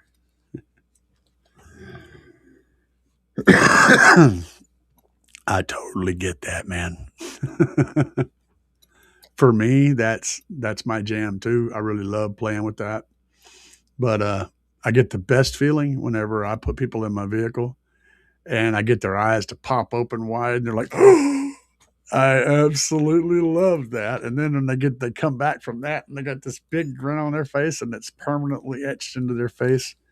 That's my jam right there too. So I really enjoy that. Um, Mr. Glitchy, what's up, man? Anyone try a Sundown U series in a sealed box? Thinking of sealing off my port. You can. They work in a sealed box. Sundown Unofficial had four. He had 418s in a stupid high ratio fourth order in that Blazer he built, the pink Blazer. And I say stupid high ratio. Basically, the sealed enclosure was just big enough to incorporate the magnet and basket of the subwoofer. There was literally no.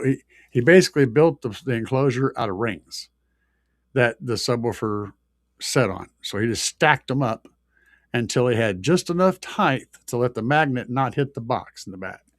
That was how big they were. And he did four of those in there on the back wall of that, like 20-to-1 ratio, whatever it was. It was ridiculously big. Very loud, extremely loud, full built-in, crazy custom thing. Totally undrivable, but loud as shit. But yeah, they'll work in a sealed enclosure. The U is kind of slept on. It's a good subwoofer. Kind of surprisingly good. Yeah, I know, and I get that. I get that. That's what I said. We're compressing both signals, but um, I can't demo anything more than that on YouTube. So it is what it is. Should I pull over in somebody's driveway and get out my processor? Get my processor going? Baby, I can't wait till I get home. For real, man. Just pull over and I've stopped at like McDonald's or something or Wendy's and grabbed some food and parked in the parking lot and been sitting out there for 3 hours tuning the vehicle. I wind up going back to the drive-thru to get more shit. I've done this many times, bro. I know that pain. You just get it in your system and you just get caught up in it. It's a game all in itself. Brother, all I know is I quit using YouTube and all that shit and I started using some pay for FLAC. Yeah, and I agree. I could tell the difference too. I just don't know if I really could tell the difference. If it was just, I'm just being honest with myself, man. I mean, if you can't be honest with yourself, then you're pretty much screwed. I'm listening to it, going, it sounds good, but is it a difference? Is it really a difference? I'm thinking about that. Like, can I really tell the difference? And also, you got to think about this too. The streaming service may be giving you a tuned down version for a slightly rolled off highs and everything, so that whenever you do switch, you can hear a difference. They may be creating a difference. And if you say that, no, they would never do that. Bullshit. Money. They're going to do it. If they can, if they've thought of it, they're going to do it. They're going to just kind of tone down that track so that when you listen to this one, you go, oh, that sounds way better. You think that won't happen? It will. So it's a lot of questions. And it's what I do when I'm not doing this stuff. Okay. What I do is basically sound engineering shit. I am many hours a day. I am mixing and mastering music. So I'm listening to so much different shit and I'm hearing all these different elements. I'm getting a chance to listen to this in real time with a good quality sound around me to hear the differences as they come out. And I'm more of a person that can actually judge it because I'm sitting here exposing myself to multiple different levels and different grades of signals. And a signal is a signal. If the signal is accurate, it's accurate. It's just that simple. I mean, a broken up weak MP3 is going to give you little blocks. It's going to connect the dots. It's not perfect, but a pretty decent resolution MP3 to your ear is not going to sound any different. It's more about how well it's mixed and mastered than anything. That's going to break the difference. But it is what it is, man. I mean, yeah, is there a difference? Yes, there is a difference. You can see the difference in the graph. But can your ear hear the difference? That's the question. Mr. Glitchy, depending on if you want higher tuning. Okay. All right. I'm missing that one, but that's okay. Yeah, I can imagine the difference. Let's see. Is this is the most biased test? You're talking about my yeah, it wasn't biased. It's just they're both being compressed and streamed. So, you know, ultimately you're only going to get the best quality that YouTube will, well, actually technically you're going to get the best quality that Restream can send you. Because YouTube is working with what? So it's going from my computer through Restream, then to YouTube, and then to you. So it's going to be a compromised signal, but you know, what the hell.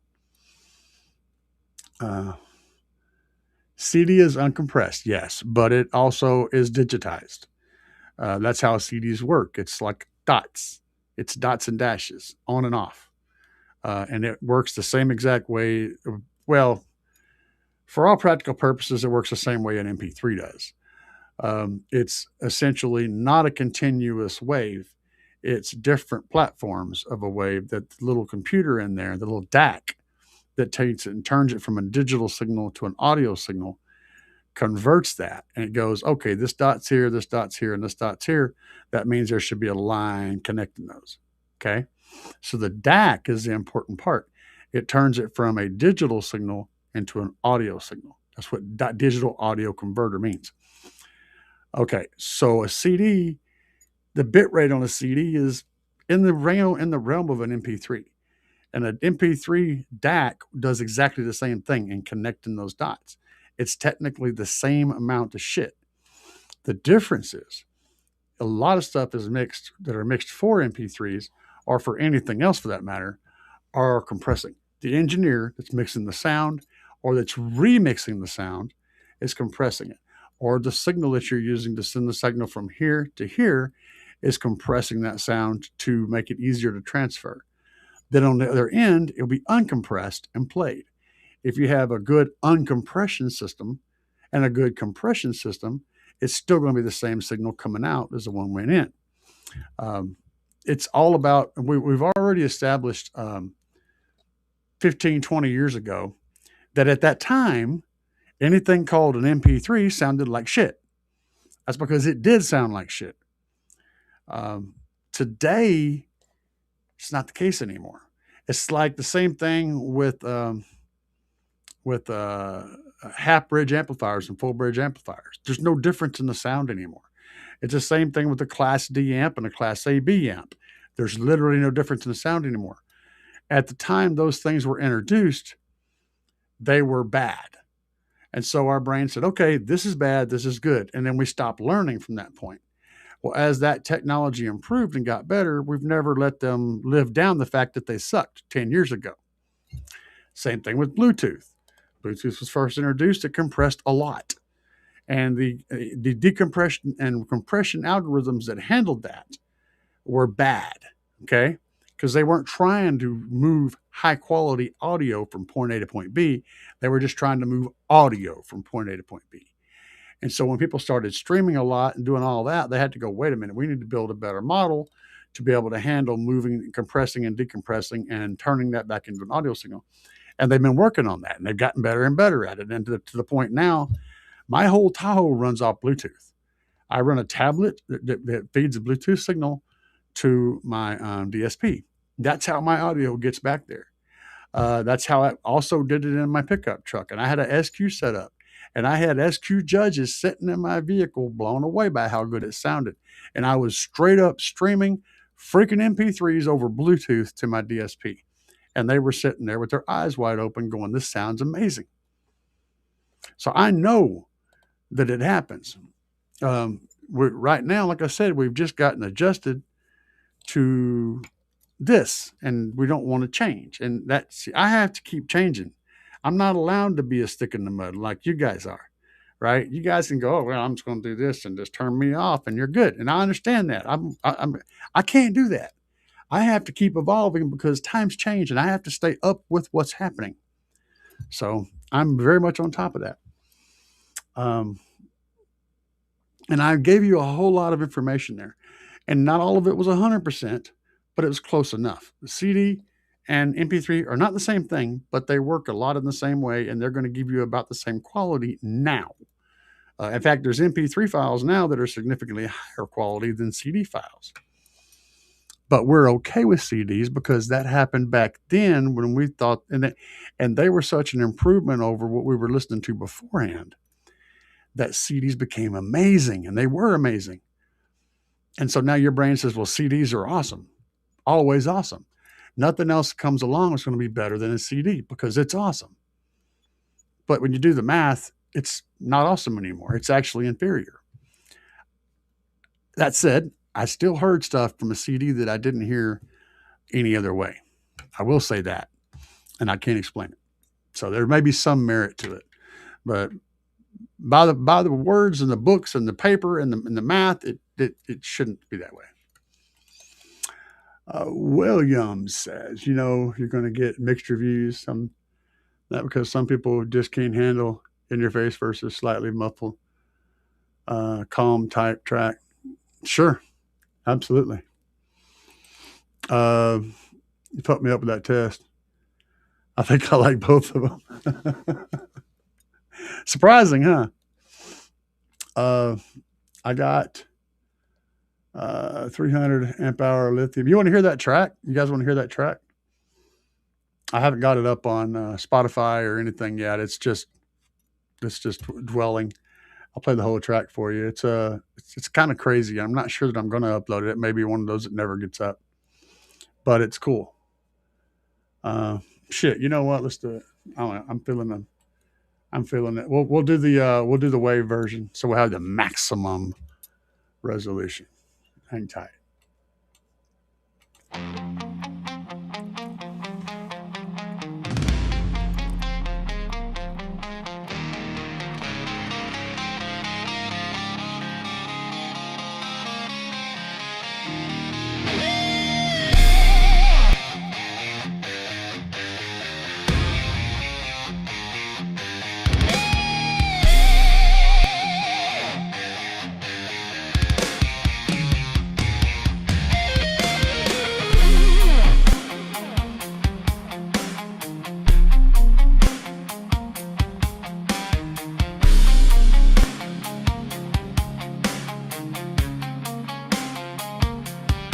Cypher X with a hyperflex, I'm slicing next with a Python text. I'm a microchip with a lightning glitch. When I flip this script, it rewrites your specs. I'm a cyclone breath in a typhoon chest. When I boom through rooms, like ignite your decks. I'm a time loop thread in a mindset spread, running rhymes so fast it'll fry your eggs. I'm a binary blaze in a fiber maze with a mind that phases through firewall haze. I'm a laser that grazes the gate you raise, and I maze through waves like a tidal craze. I'm a particle spark in the dark that arcs. When I charge, I mark every bar with remarks. I'm a blueprint ghost with a code in my throat, and I float every note like a boat in the parks.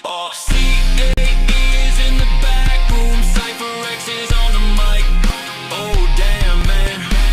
C-A-E is in the back room, Cypher X is on the mic. Here he goes again. I'm the rapid rhythm raptor, ripping patterns in the plaster. I'm the faster than a faster, spitting chapters like a blaster. I'm the master of disaster, dropping data like a hacker with a vector track reactor, making metaphors shatter. I'm the nanosecond phantom in the anthem you were chanting. I'm the lantern in the cavern where the shadows started dancing. I'm the avalanche advancing with a manic beat expansion. Every syllable I'm slamming leaves your CPU jamming. I'm the turbine turning, word line burning, curve spine learning, overdrive churning. I'm the whole room's current, let the whole world see. Cypher X on rap, fuzzy raps at a J. C-A-E is in the back room, Cypher X is on the mic. Oh damn man. C-A-E is in the back room, Cypher X is on the mic. Here he goes again. Cypher X with the a megaton. Mind spin, winding the lines in a spiral, designing rhyme engine, climbing a titan, igniting, slicing the silence with violent time. I'm a quantum collision, a vision, revision, a prism, a rhythm with surgical precision. I break down friction with algorithmic diction and flip whole scripts with a coder's incision. I'm the overclock cortex, vortex, force flex, torching the decks with a hex in the floor steps, storming the circuit, disturb it with words that's burning infernos and virtual doorsteps. I'm a voltage ghost with a bow compose, overload mode when the flow explodes. I fold time over like a woven code, then I roam through zones with the pulse roads. I'm a satellite slash with a battle cry crash. On a revel my math in a technical flash. I'm a radical fan, I'm a graphical rap, grip in the track like mechanical clamps on the rapid fire riddle with the raptors middle. When I snap I whittle whole maps to scribble. When I blast these symbols, passion mental temples till the beat collapse and the wire sizzle. C-A-E is in the back room, Cypher X is on the mic. Whoa, yeah, yeah, yeah. C-A-E is in the back room, Cypher X is on the mic. Here he comes. I'm the nuclear linguist, the luminous mystic, delivering lyrics with physics so cryptic that the faith and logistics go ballistic, shifting existence within sticks. I'm the friction that fuses the music's acoustics.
Appreciate that. Sorry, guys. I have my mic turned off. What did y'all think about that track? Let me know in the comments.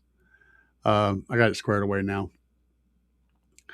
So Barry says you got a 300 amp hour alternator, a LiPo with, I got sound now. Yeah, I got sound now. Okay. I got a 300 amp hour LiPo. You guys' comments are still pouring in. I know y'all can hear me now.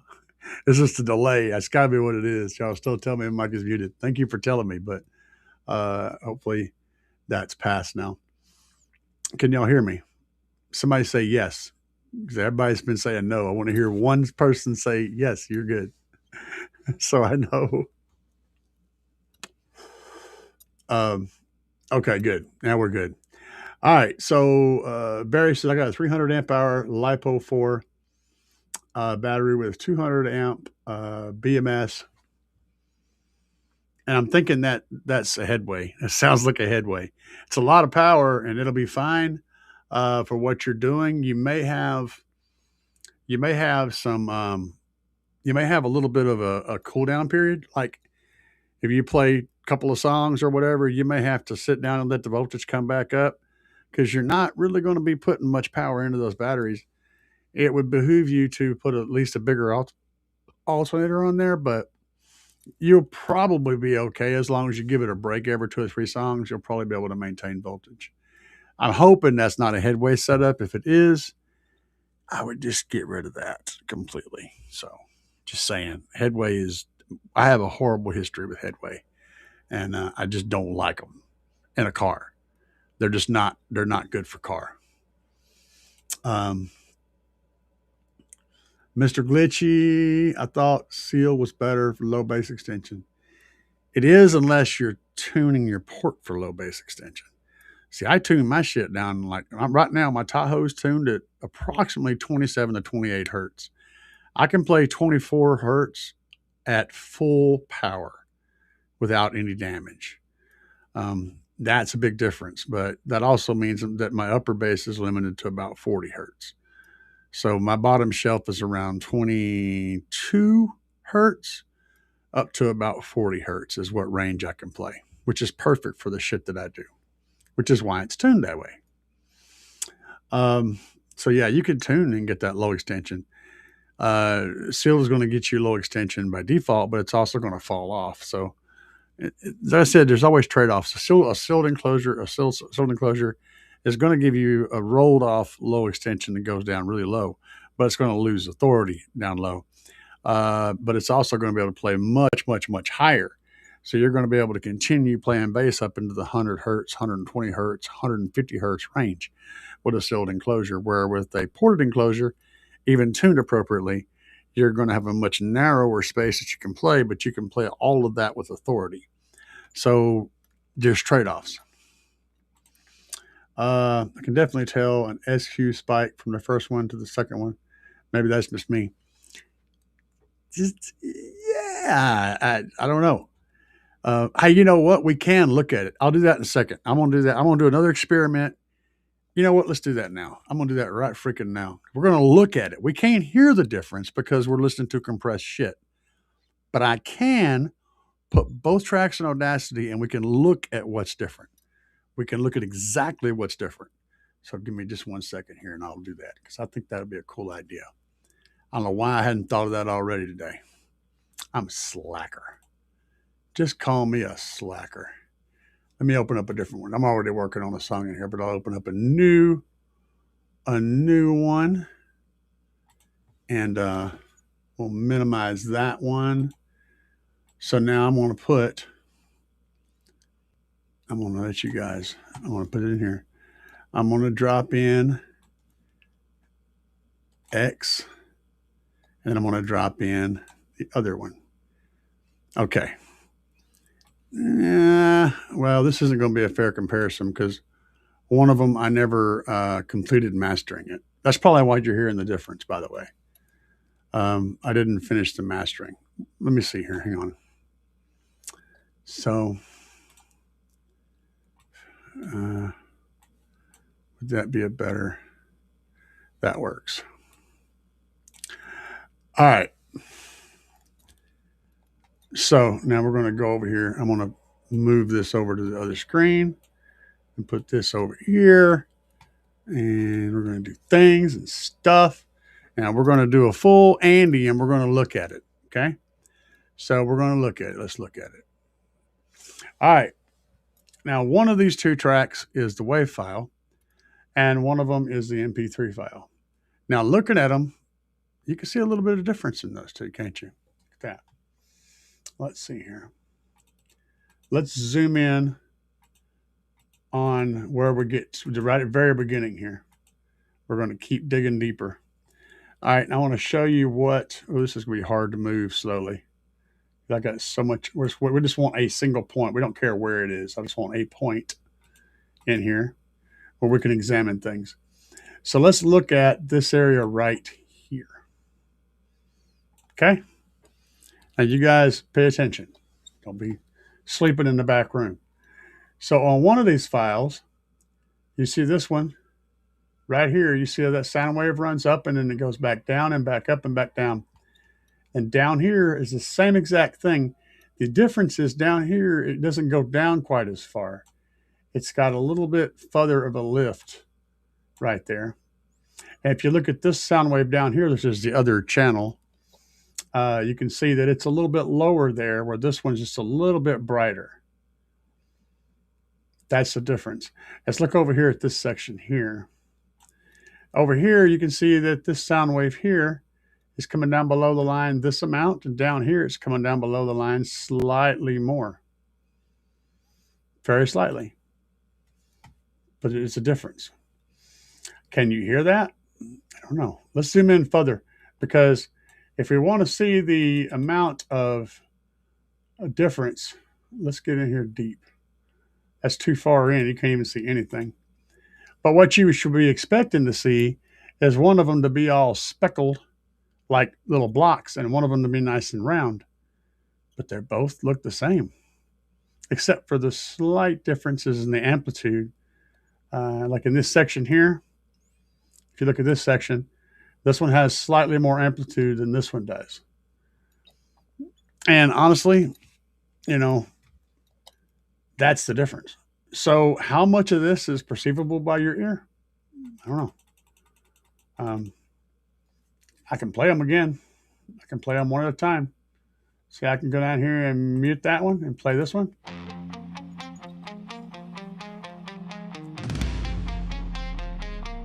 Then I can switch.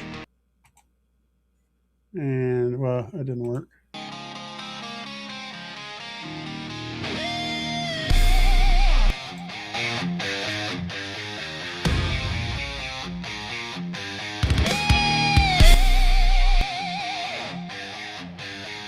About together, put them both together. Oh, that's very boosted. We're getting them both at the same time. Crazy stuff. You know, you can also revert it, and I can't remember how to do that off the top of my head. But there's a oh, you want to see what a low pass filter does? Check this out. Go effect. We go down here and do a filter. We'll do a low pass filter on this bottom one at 35 hertz. Apply. Watch what happens. Ooh, look at this. Look, nothing but bass. Nothing but bass. If we solo that one, so we go down here and solo it. That's all you get.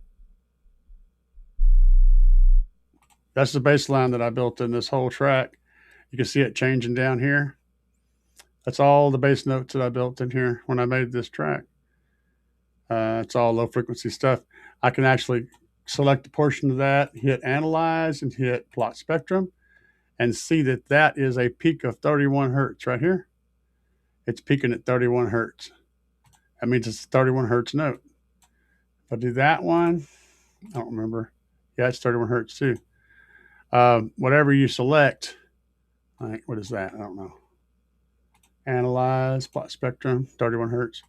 But yeah, that's how you can tell what frequency the note is. I love this. This is the kind of stuff I do all the time, all day, all the time. I mess with this shit. So, good times. Good times all around. Sharing stuff with you guys. I love sharing you guys stuff. Teaching you. I don't want to tell you to go buy this because it's the best. I want you to understand. I want to teach you how to understand the things that you need to understand to know why you need to pick a specific thing over another specific thing. Or maybe one works better in one situation or one works better in a different situation. You need to understand how to fish. I don't want to just hand you fish. So that's my theory on Frank Bennett. I normally don't jump ahead in the comments, but I know I'm kind of far behind on them right now. So that track is a 31 hertz track. That's its bottom end. It's more designed for impact. It has a ton of impact. Okay. Let me go back here and finish up because I got to catch up. I don't want you guys to think I'm ignoring you. Yep. I understand that completely. Let me skip through here a little faster. Yeah, this is the most biased test ever. Yep. CD is uncompressed. That's kind of a complicated statement. There's a difference between EQ spikes from either track.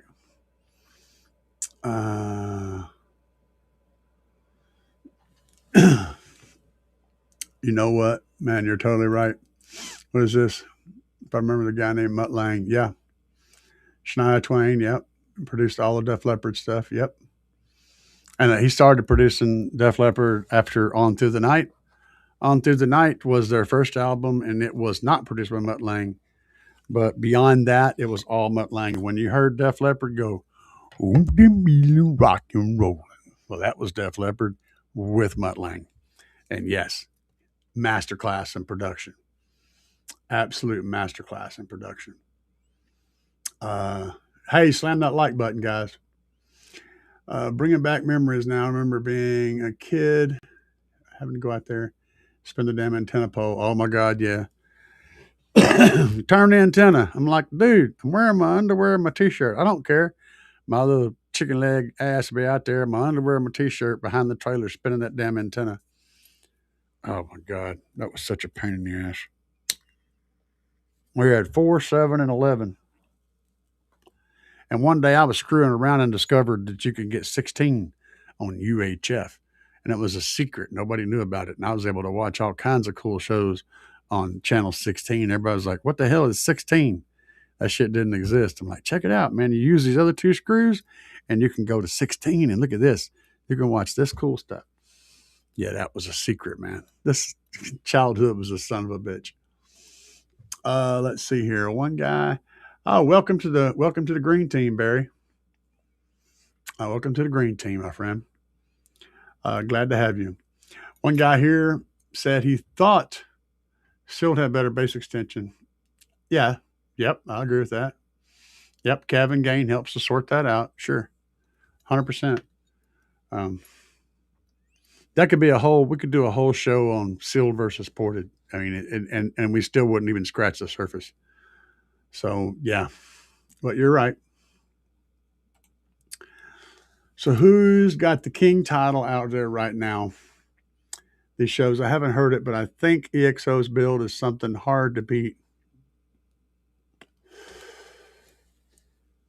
EXO is not the loudest. Not even close, unfortunately. And Bruce is what y'all know about Bruce or EXO is he's energetic and fun and all that stuff, and he builds cool stuff. What you don't necessarily know is that Bruce is one of the most warm, gentle, soft-hearted, caring human beings you'll ever meet in your life. He's a very, very deep emotional person, and he loves hard in his life. You know, he's a really cool guy.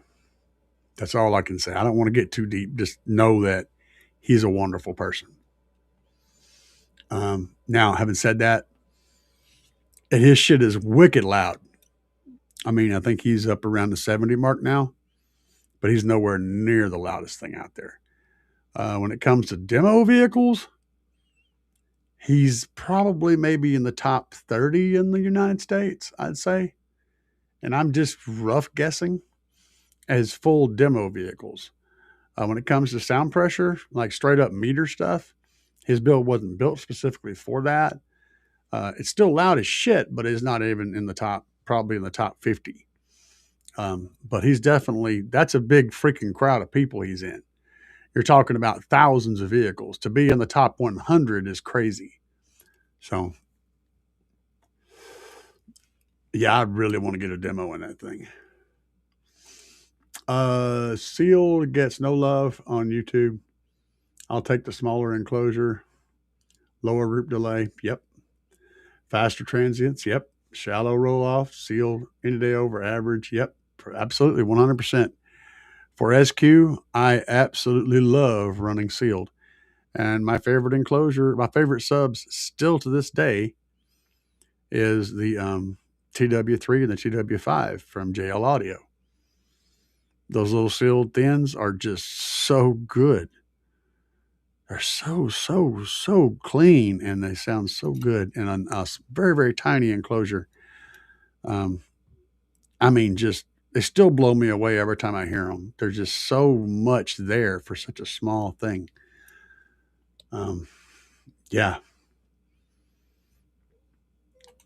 Yeah.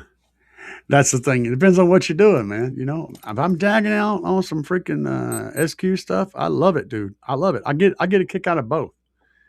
I get a kick out of both for different reasons. I enjoy both. I'm definitely not one side or the other.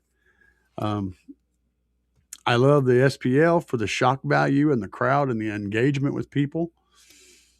That's the fun part of that. And just sometimes I just want to blow my freaking brains out with, 28 hertz and just knock every crazy thought out of my head so that my brain can finally rest for a few seconds and not think about anything because there's so much vibration that it just literally doesn't matter. You don't want to get in your head. Sometimes you get in your head like something that you can't do shit about, right? Something you have no control over, but you get it in your head and you're trying, and it just stays there, back and forth, chewing through your brain over and over again. That's when the big, huge bass system comes in. You can blow that shit right out of your ears, and it goes away for at least as long as you got the bass. And so sometimes I like to do that. Other times I want to sit out and then kick back and listen to some quiet SQ music and just drift away into another place that way. They all have their elements. You got a roller coaster, Rolls Royce. You pick one, which one day one may be cool, one day the other one may be cool. You don't have to be stuck on one camp. You can enjoy both. Maybe not in the same vehicle as well, but 140 plus. 151 for me, sir. Always been on 12s. And it's mainly because most of the vehicles you've owned, that's been the right amount of subwoofer for the enclosures that will fit in the airspace that you have to work with and what you're willing to sacrifice. That's typically how that works. You get used to it. And you put a 15 in there and you use too small of an enclosure and it sounds like hot shit. And you go, the 12 sounded better. That's why. You didn't have enough airspace for that 15. It's all a matter of building the right enclosure and then putting the driver in there, that fits that enclosure. That's why people have a preference for one sub over another. It's not because one sub is better than another. It's because in every build they've experienced or that they've had, maybe the subs that were this size were actually sized correctly for the enclosure, whereas others were in too small of an enclosure and they didn't get the response they were looking for. So your experience is limited to, or your opinion is limited to your experience. When you're able to experience things that are done properly in different sizes, then it changes how that all works out. But yeah, when it comes to response, talking about small subs respond quicker, all that stuff. With the right amount of power on a subwoofer, it doesn't matter what size it is. It could be 36 inches and it will sound just as tight as a 8. You couldn't tell the difference, except for the one's going to produce a lot more lows at a lot higher volume. But as far as the sound goes, if it's done right, it's going to sound the same. It's got to have enough power to respond appropriately. If you've got a couple of 15s and you don't have enough power on them, they're going to be sloppier and they're going to sound like shit. And also, if you got a port in your enclosure, you're going to have group delay. They're going to have the port, the time delay of the amount the sub starts playing and when the port starts playing. And then when the sub stops and the port stops, that's always going to sound like shit no matter what subwoofers you have on it. It's always going to have that delay. That's just part of the trade-off of running a port. As far as the sub goes, if they're both in sealed enclosures and the enclosures are respective and all that stuff, everything is right and they have the right amount of power on everything, you're going to get the same response times out of larger drivers as you will out of smaller drivers. They won't sound any difference. That said, nobody or most people ever get to that point. They build a generic box, buy a box off Amazon. It's tuned to like 40 hertz. It's going to sound like hot shit. You put that same sub that put in that crap box into a sealed enclosure, it's going to sound way better because you don't have that crappier tuning of that port, that port's off tuning to deal with, and you've got no group delay. It's going to sound better. A sealed enclosure gives you so much more room for bad enclosures too. You can build a sealed enclosure that's way too small, and it's still going to sound good. It's actually going to sound a little tighter and a little more responsive. It ain't going to play lows very well, but it's going to sound better with music. You can build a sealed enclosure that's too big, and you're still going to play. You're going to have some control because you're still playing into a closed up airspace. There's a whole lot more room for screwing up on a sealed enclosure where you're still going to get a reasonably good response. On a ported enclosure, you got to nail it or it's going to be off. So there's a whole lot of, you can only decide, develop an opinion about something if you experience enough of the stuff to know which one is, it's garbage in, garbage out. If all you've ever heard was shit, then your opinion is going to be shit. You know what I'm saying? So it's not anything against anybody. You just don't have enough experience enough information to make a more rounded decision. Your decision is very narrow because you have only a small amount of input to work with. But yeah, That's all I'm saying. I'm not talking about anybody specifically in chat right now. I'm just saying in general, that's where most people are. They've only experienced this amount of stuff. So the decision they make is based off of this small amount of stuff, right? And that's where you're going to find some people have a different opinion because they have way more input to be able to develop a more rounded opinion. It may not be the perfect one, but it still may be better, right?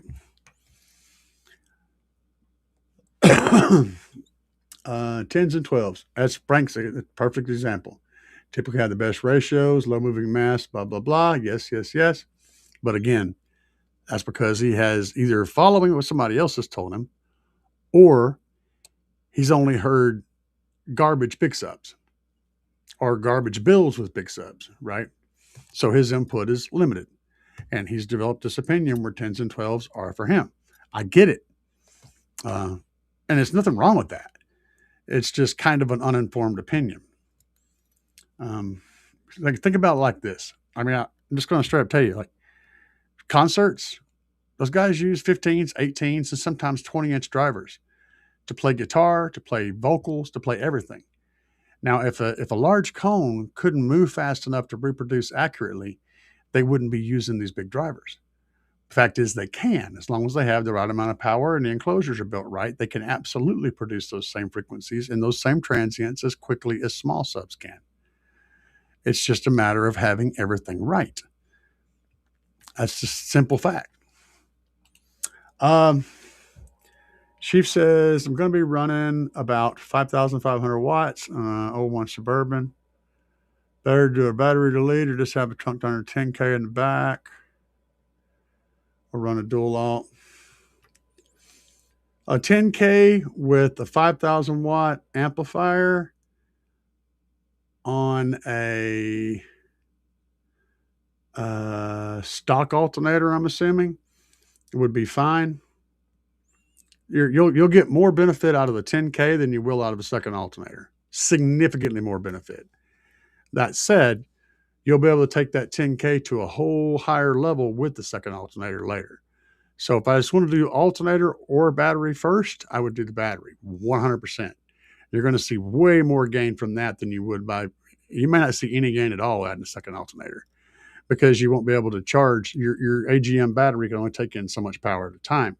So no matter how many alternators you have, it's still only going to be able to take in this amount of power at one time, which means it's going to lose voltage no matter what. And you'll be like, what the fuck? I put 3 alternators in this thing and I'm still dimming my headlights.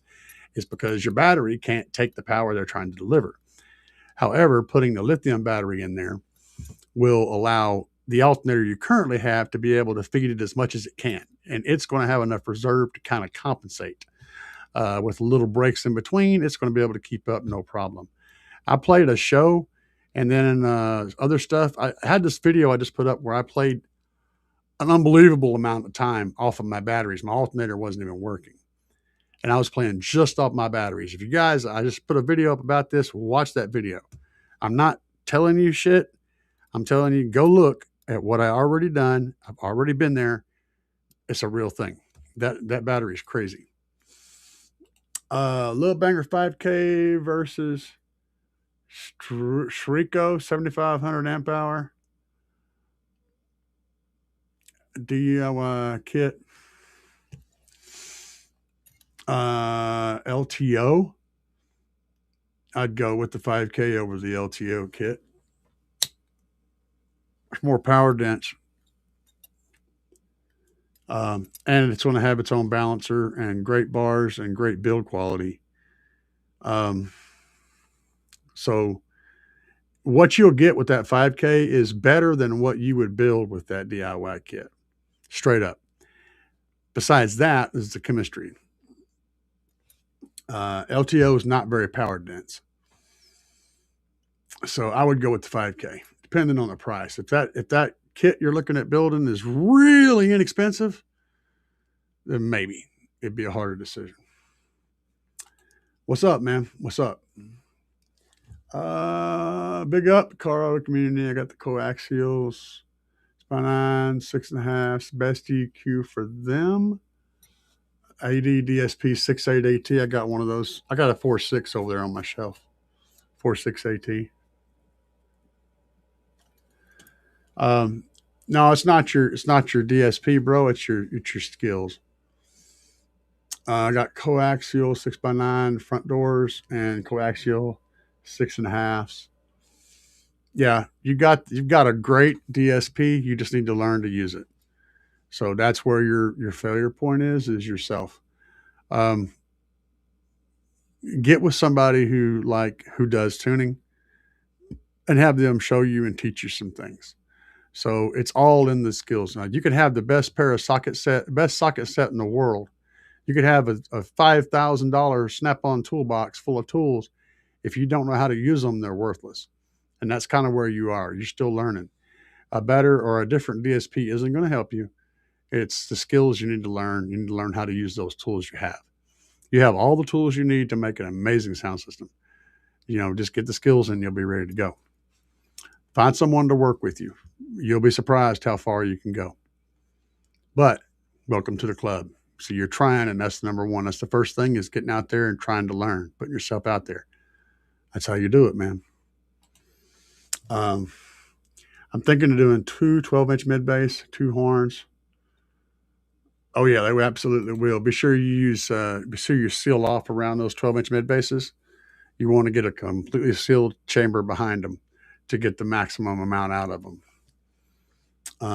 Clinton was tied with a very seal, and CIA, they never released that because he's president. Yeah, Bill and Hillary both were neck deep in that. So I mean, that shit went deep. The whole government in that area was all corrupt, and they were all in on the thing. They were all being bought and paid for, and it was sketchy as hell. People were dying, and bodies were missing, and people were randomly dying and shit. That was that stuff got buried. I think that was a bunch of the crap that was on a certain laptop that got destroyed. I think a bunch of that crap was on there, and that's why it got destroyed. But I don't want to get too political on this one. Thank you, Cario Obsessed. Barry Seal. Okay. Frank says MP3s with 320 bit rate will be pretty hard to tell the difference. Yeah, absolutely. And I mix mine are significantly higher than that, like way higher than that. Niall, what's up, man? Sometimes we differ on brands, but great knowledge. Thank you, Jinkar. Change the name. It's Play It. Okay, yeah, I got you. What's up, man? Play it and live it. The greatest part, no ego. I try my best, man. Okay, I try my best. Let's get down through the mic problems here. Track has a lot of bass for sure. Yeah, I have 31 hertz. Yeah, it's pretty stout. It's mixed at like -4, I think. I'm pretty sure it's like -4. I can actually tell you. Hold on a second. Well, look, I'll show you how to tell. I'll show you how to figure that out. So if you go to the track, highlight it like this, the whole track, and analyze, plot spectrum, you can pull this up, right? And look at this peak up here. So if we zoom in closer, this is a peak for everything, not just bass. But if we zoom in close, we can go up and see this is -7.4. So we're higher than that. It won't let me go any higher than that. But why won't it let me go any higher than that? That's probably because it tops out there. But yeah, it's somewhere up there close to 0. But this is what you're looking at now. If you want to mix with the bass is, you can click on this. I've already put a filter on this. So we can look at plot spectrum, and we can do the same thing down here. And you can see that's -5, and we're still going. -5.5 and -5.6, we're still going. So it's close to 0. You can see, all right, so the top of this blue line right here, right there where my cursor is, that's 0. Where it goes from white to gray, that's 0. So we're nowhere even close to 0 on the bass.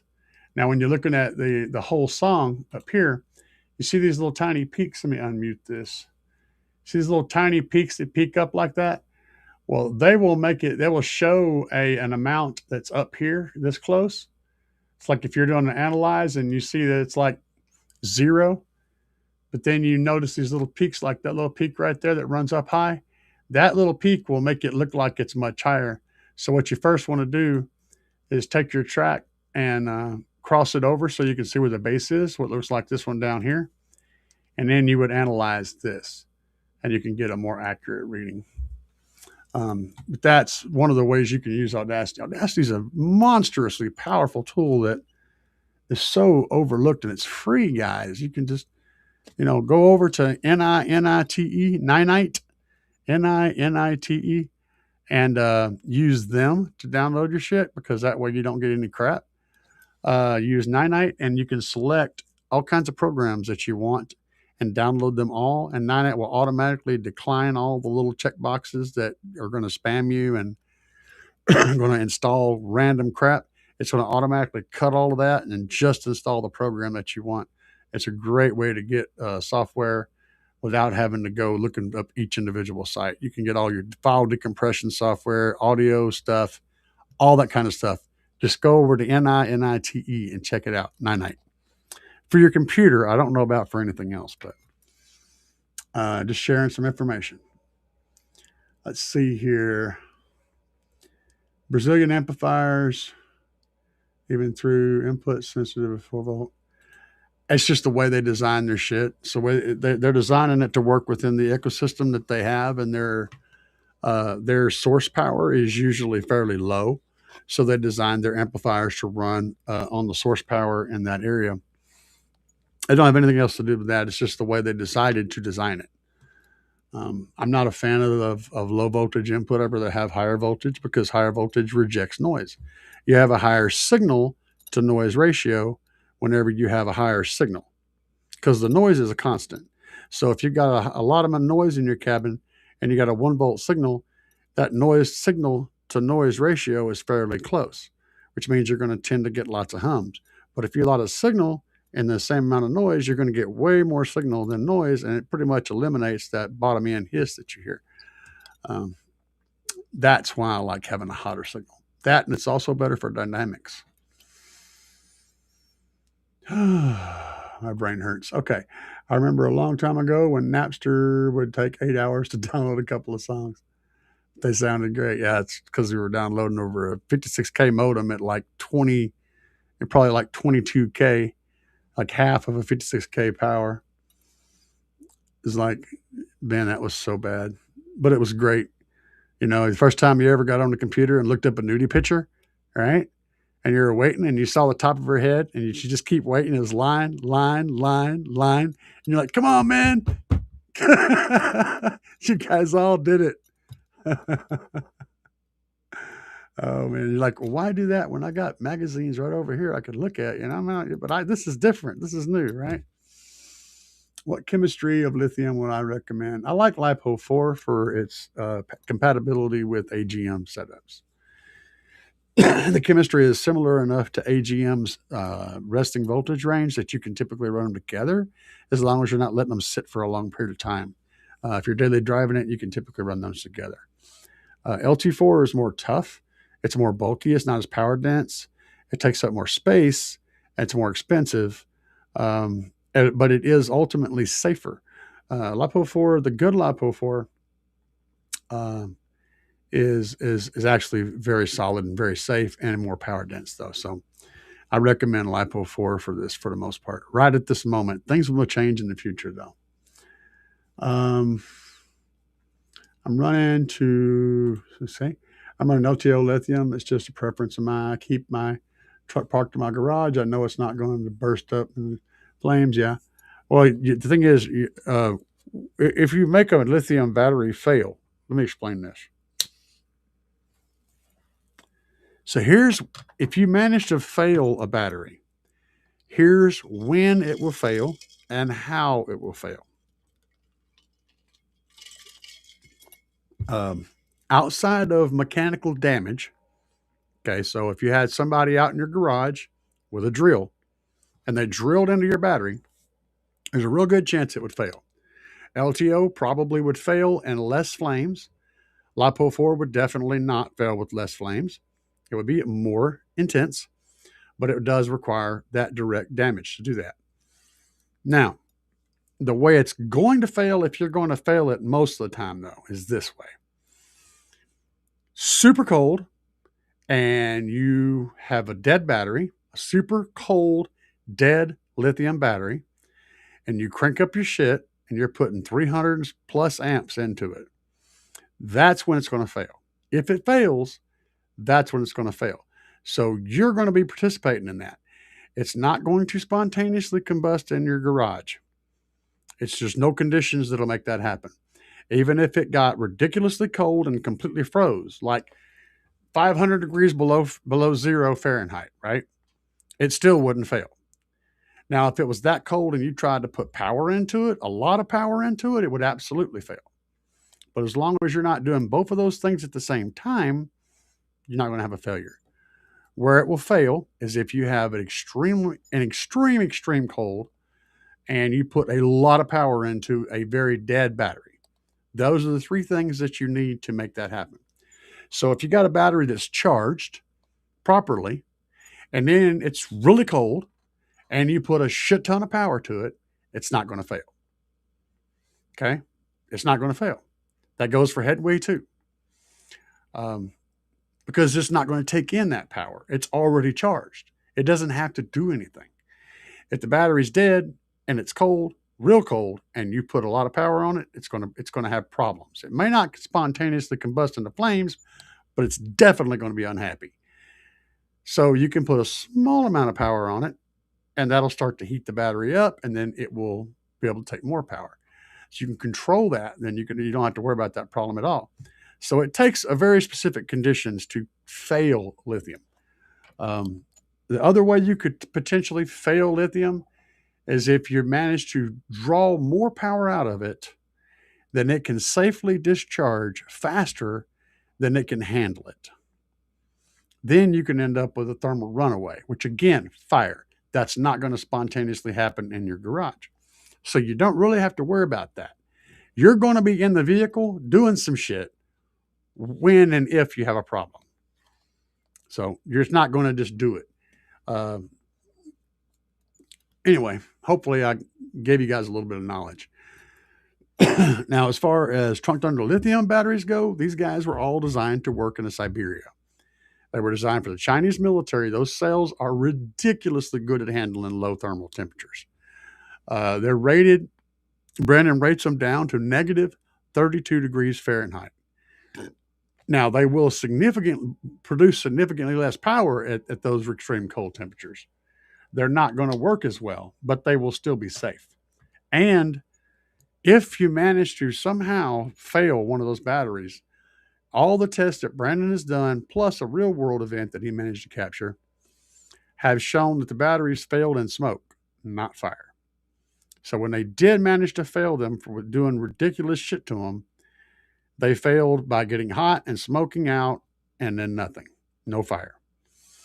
So that's always a plus. Headway is the opposite. Headway is just wants to catch on fire. That shit's ready to burn all the time. I know, man, I'm crazy. He says, sorry, CIA, I don't have a question, but I'm interested to learn about fabrication. Learned a lot. I do my best, man. I just work with what I got and I try to think through it.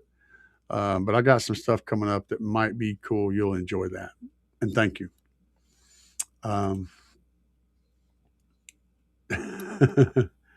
No kidding. Let's see here. I got a 45 amp. I'm trying to catch up. 4,500 amp currently. Okay, this sounds like some big shit. I got 4,500 amp currently. But now with these lithium, I wonder if I should get one sub to handle that and then upgrade to a second sub later. And then get a 10K amp or just leave it as it is. To be honest, dude, to give you any kind of really good information, I would need to know more about the setup, and we would just need to talk because there's a lot of other stuff involved in that. And I'm not just going to throw, hey, do you need this and this, and your Bob's your uncle, because that's not accurate. I need to know a lot more about what's going on, and we'll have to sit and focus on that and figure it out. But yeah, that's just a lot to think about. Um, I just got a B2 610. Call it 16. You must be using voice to chat on the way. Would you do the RTA deal? I didn't research it enough. How would you do the RTA deal? I use a tablet, and I use a tablet and a microphone. You can use a tablet with the microphone that comes on the tablet. And now, a lot of the purists out there are going to tell you, oh, no, you can't use that because it's not calibrated. Well, I'm going to tell you something, sir. Um, so, the microphone on personal devices, like, for example, this, the microphone that's down in there is actually extremely high quality. Those mics are really good, and they are very much calibrated for that phone. However, they're calibrated to a curve. This is the important thing. This is the part where your ears need to turn on. Okay. So they're calibrated um, to work best in the vocal range. So they're going to give more of a peak to uh, anything between like 300 hertz and like 1200 hertz, that general range. Okay. They're going to amplify that.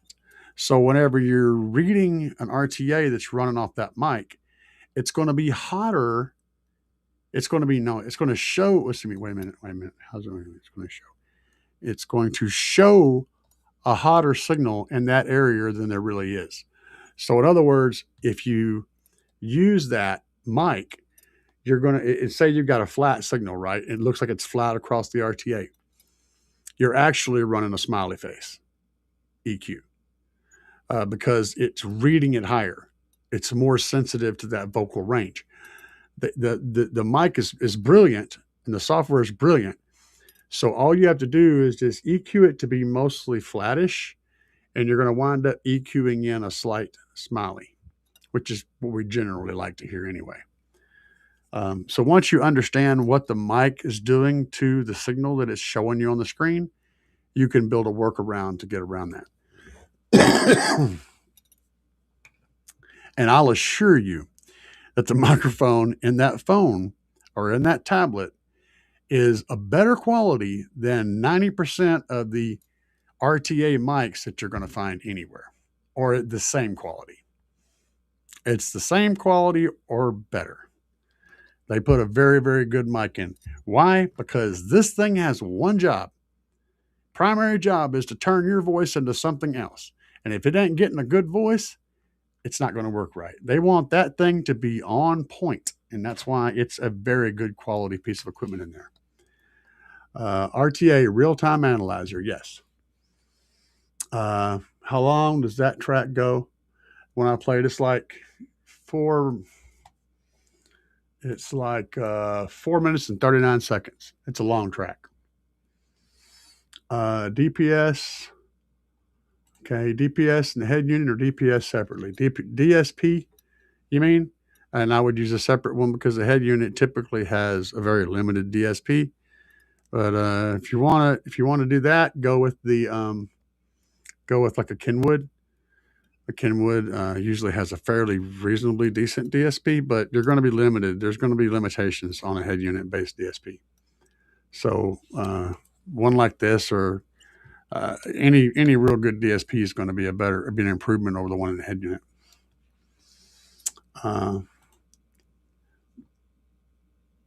Cool, man. DSP Bluetooth, yeah, that's what I do. It sounds great. You guys get my shit? I ever get a chance to listen to it? I mean, it just does the thing. I don't know what to tell you. It does the thing. It does it, and it does it all the time, and it does it over and over again, and it does it under extreme circumstances. I can't make it fail. So there's that. Crescendo actually back. Their new subs look great. Don't know. And I mean, this is purely guesswork on my part. I'm not following that. But there's always a good possibility that the company could have been bought by somebody else and they could be using a Crescendo name.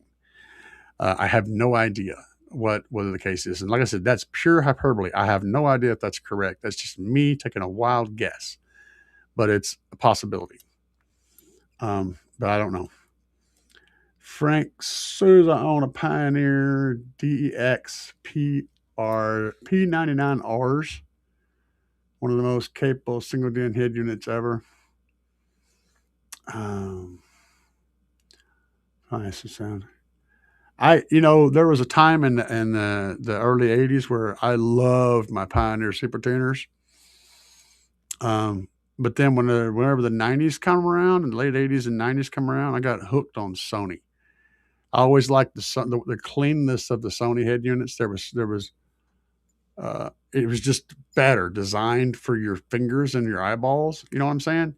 It was a lot more simple. The layout was better. It wasn't with Pioneer. There was 1,000 little teeny buttons that you could barely put your thumb on, and the writing was tiny, and all this. With the Sony, it was like, hey, there's this and this and this, and that's all you need.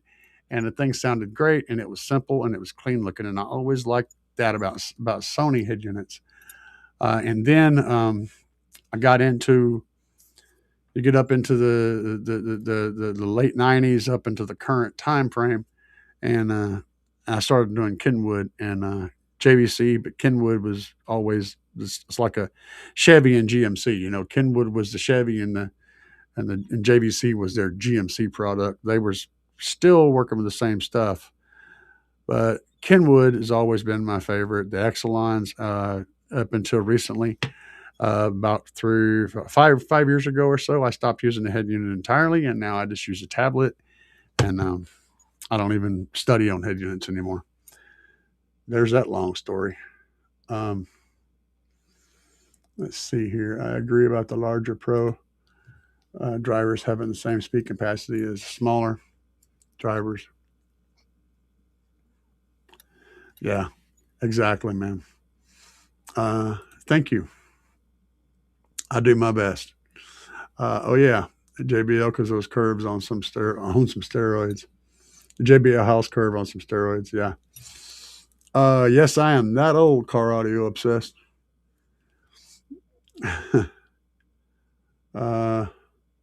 Got my notepad. Frank said, if you have an email address, I can send you some links to home and car audio builds that I've done. Sure, my email address is in like literally every video on my YouTube channel, caraudioenthusiast@gmail.com. Car audio enthusiast, all one word with an S at the end, @gmail.com. And I do keep a check on my emails. If you guys try to look me up on Facebook, I do have a Facebook page, Car Audio Enthusiast Facebook page, and you are willing to read through that. It's got a lot of stuff on it. You can post there if my bot approves you. So if you've got a fairly new account or whatever, it may not. Anyway, I can manually, if you let me know, I can manually approve you, but don't try to message me there because I probably won't get your message there. If you, I'm most likely to see your message the quickest only as a comment on a YouTube video, and only if it's a new comment. If it's a comment responding to an old comment, I may not ever see that. So if you want to make sure that I see something, put the comment on as a new comment on any video on my channel, and it will pop up, and I will see that the same day, guaranteed. Because I have a filter set up that filters out old comments but keeps the new ones to where it shows me any new comments. So start a new comment thread and leave a comment there, or send me an email to caraudioenthusiast@gmail.com. Then we can work on any other solutions for communication. I'm working on a 2010 Ford Edge. How do you run our aftermarket speaker wire through the doors? Ha! I got a video of a 2010 Ford Edge. Yeah. Yeah, baby. That's fun shit right there. I did it. I literally the same exact car. I have a video on that Edge up on YouTube. I have several videos. I don't have as many as I used to have because that was on my old channel, but I have several. You're going to have to, this is nasty. You ain't going to like the sound of this shit. You're not going to like it at all. But if you want to replace your factory speaker wires, yeah, that's what he's wanting. I'm pretty sure the Edge, I know my Ford pickup had it. I'm pretty sure the Edge has the little plug. So the door basically has a wire coming out of it that goes through the boot and plugs into the other side. So you have to go in there and take a drill and find a spot that doesn't have a wire that's connecting from point A to point B. Find a blank area and drill a hole through the whole plug and an assembly and everything. And then you run your wire through that hole. Or you can take that plug out and pin in a wire behind it and pin in a wire on this end. That's the right way to do it. It's a real pain in the ass. But you can pin in a female. You create a female pin for the plug or the receiver, and then a male pin for the plug, and then pin it in from the back and all that shit. You can make it look 100% legit, and then it will literally connect through the plug when you plug it in. That's the right way. The other way is to drill a hole through the damn thing and run the wire straight through. Another way is to go around the plug, drill a hole through the place around that boot and then run through there and then turn the wire and go into the boot that way. It's going to suck no matter what you do. That's the unfortunate truth to that. So I'm sure your brain had already processed pretty much that result. You were just hoping that you were wrong. Frank said, Frank's talking to James. Yeah. Yep. Sometimes you can, if it's the boot, you can just run straight through it. You got to fish it through. I can't remember if it has the plug or not. Because I had the Edge and then I had the Ford F-150 back to back. And one of them, I know the F-150 had the plug. I don't remember for sure about the Edge. But yeah, you got to run wire through that boot regardless. It's a pain in the ass. It's going to suck. Get yourself one of those, go to the big box store next time you go up there for whatever, and go back to the air conditioning section and get one of those big long zip ties, a couple of them or whatever that are like 2 or 3 feet long, 4 feet long, and big huge zip ties they use to do the ducting work and shit. Get a couple of those and put them in your shop. They're really good for feeding wire. You can actually stick the wire in the end where the zip tie thing goes. You can poke them in there and they'll stay. And then you can just shove that thing through and pull your wires right on through. Yeah, you'll find tons of uses for that. That's for pulling wires. Let's see here. All right. I think we have caught up with the comments. Holy mackerel. You guys are busy tonight. And y'all had tons of things to talk about. Middle ground is really the best, but it takes some time and experience. So yeah, there's multiple ways you can accomplish that. It's not just one way. But yeah, you may end up having to drill through a plug, and that's fun. The rightest way to do that when you have the plug, like I said, is to pin your wires into some of the blanks. There's going to be some blanks on that plug. So you just order the pin out kit. You get the one part that goes in one side, one part, and you got to solder the damn things to the wire. And you just create an extra set of wires running through there. That's the right way. I have never done it that way. I've seen it done that way one time. But yeah, it is what it is. Oh, yeah. I'm starting to remember now. The door jambs have plastic block that has a locking lever. Yeah, you just got to drill shit, man. That's what we wound up doing, was drilling. It's a destructive process. The only other thing you can do is just use the factory wires. And if you're trying to run multiple channels, then you're just going to have to add some more. I mean, yeah, that's the only other safe way of doing it. Molex underneath that little flip lock thing.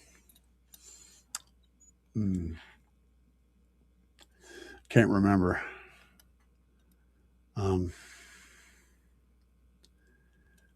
Yeah, it's not impossible. It's just a pain in the butt for real, man. I used to have hang on a second. Let me see what I can find over here that you guys talk amongst yourself for a second. I'm going to look and see on my channel. Content. I don't remember what it's under. There you go. I'll show you guys. This isn't going to be an all-inclusive thing. I mean, it's just a short clip, but I'll show you my edge here. This is. I'm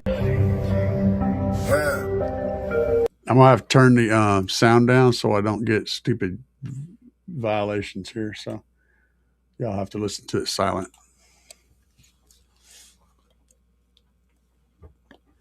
That's a DS18 Hooligan 15. And I can't remember what amp I had on it. Yeah, I had that weird one on there. Then I ended up with a Hooligan 5K on that at one point. That's a lot of movement out of that sub, man. That was my little edge. One of my first in this post 2000 car audio builds was this guy. I did the headlights, the grill. It's all aftermarket. The dragon on the hood. The whole hood is actually vinyl. It's a matte vinyl. And that looks way better than I thought it was going to. I had that. I bordered that with aluminum and I had it powder coated. Looks clean as shit, don't it? Now you want one. You're saying, oh man, I got to have that. I need that in my life. Don't remember where I got those wheels at, but then we did the caliper paint job on the calipers. The headlights are straight up Amazon order stuff. Yeah, it turned out pretty good though. That's an old build. That's some of Carmel's work back in the day. When he put the amp in for me, I was still driving a truck at this time. Let's see here. I'll skip over here. That was Randy's tent work on the back, man. Thing looked good, didn't it? Down for sound bought Crescendo. That makes total sense. Complete sense. Pain in the butt. Frank says, I've cursed to high hell and wedged my fingers into crazy tight spaces. Brutal summer. Here fishing speaker wires into those same doors. Or into some doors. Yeah, no shit. Me too. Look at the launch on that sub. That right there is a good example. I built that. I'm going to go back a little bit, show you guys, talk about this. So this was just, if you watched my video where I talked about finding those two bars, those bars that had the fiber impregnated plastic. These are black. They're both ground bars. And I just put DS18 labels on them. Stickers, basically. Cut them down and made them fit into there. And it looks absolutely freaking pro, in my opinion, even though it's cut off. It still looks really good. And these things are that fiber impregnated plastic, which is like indestructible shit. So then I created my own wire loom up here using zip ties. You can see exactly how that was done. I did all this work myself. So I had to cross the wires. I had to make them look right crossing them because they came in the wrong way. So I had to make a little cross pattern in them.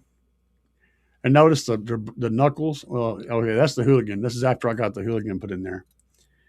That was the 3.5K. I'll show you right. You can barely see it, but right over here, there's a brass knuckles imprint. It kind of shows up every once in a while if you get just the right angle. And that was the DS18 logo. We wrapped all this with vinyl. The whole center console was wrapped in red vinyl. So there's two different little video clips here together. This one is the one when I finally got that DS18. I had the 3.5K, then I went to the 5K after that. That's a nice little amp, but they're pricey as hell. And that sucker got down too. It was pretty loud for a single 15. It was impressive.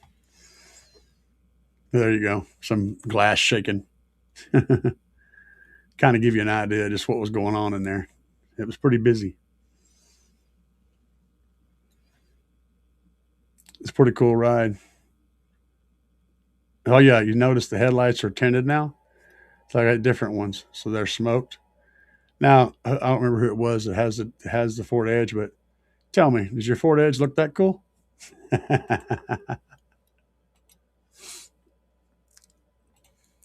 Told you I nailed that Ford Edge. Look, man, we worked it out. But all of these videos are available on YouTube. Of course, you can go over there and watch. You can hear the sound. And I did get copyright struck, but I kept it up anyway. I just don't want to spin it into my live stream as well. So you can hear exactly what everything was playing. All the music is there, I think. Anyway, anybody got any more questions you want to hit me with? We are coming up on 3 hours, and we're just about to send it on the way. Because I need to go eat me some supper. I ain't ate nothing today, I don't think. All right, guys. It's been real, and be sure to show love to your neighbors. Treat all the people that you meet like you've known them your whole life. Be respectful to everybody because it starts with you. If you want people to be nice to people to be nice to you, it starts with you. Be nice to other people. That's how this works. You have to be the one that's in control. You're not in control of what I do. You're in control of what you do. So you take care of you, and then I'll take care of me, and everybody will be polite and sweet and nice to each other. And that's how we roll. Let's get the duck out of here, baby.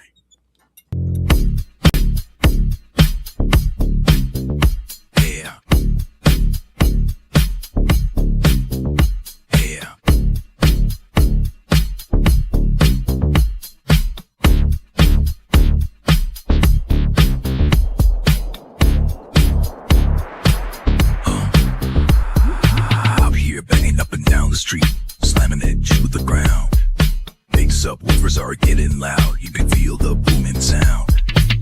Getting ready to go, got it shined up for the show. Hours charging, amps are amping, gonna let the woofers blow. Another one bites the dust. Another one bites the dust. And another one goes, and another one goes, and another one bites the dust. We got more at home, another one bites the dust.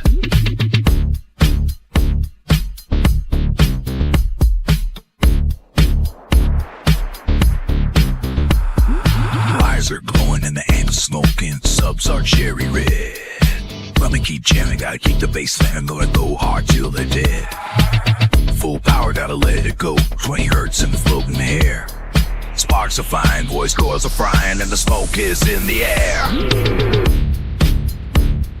Another one bites the dust. Another one bites the dust. And another one goes, and another one goes, and another one bites the dust. Hey, we got more at home. Another one bites the dust.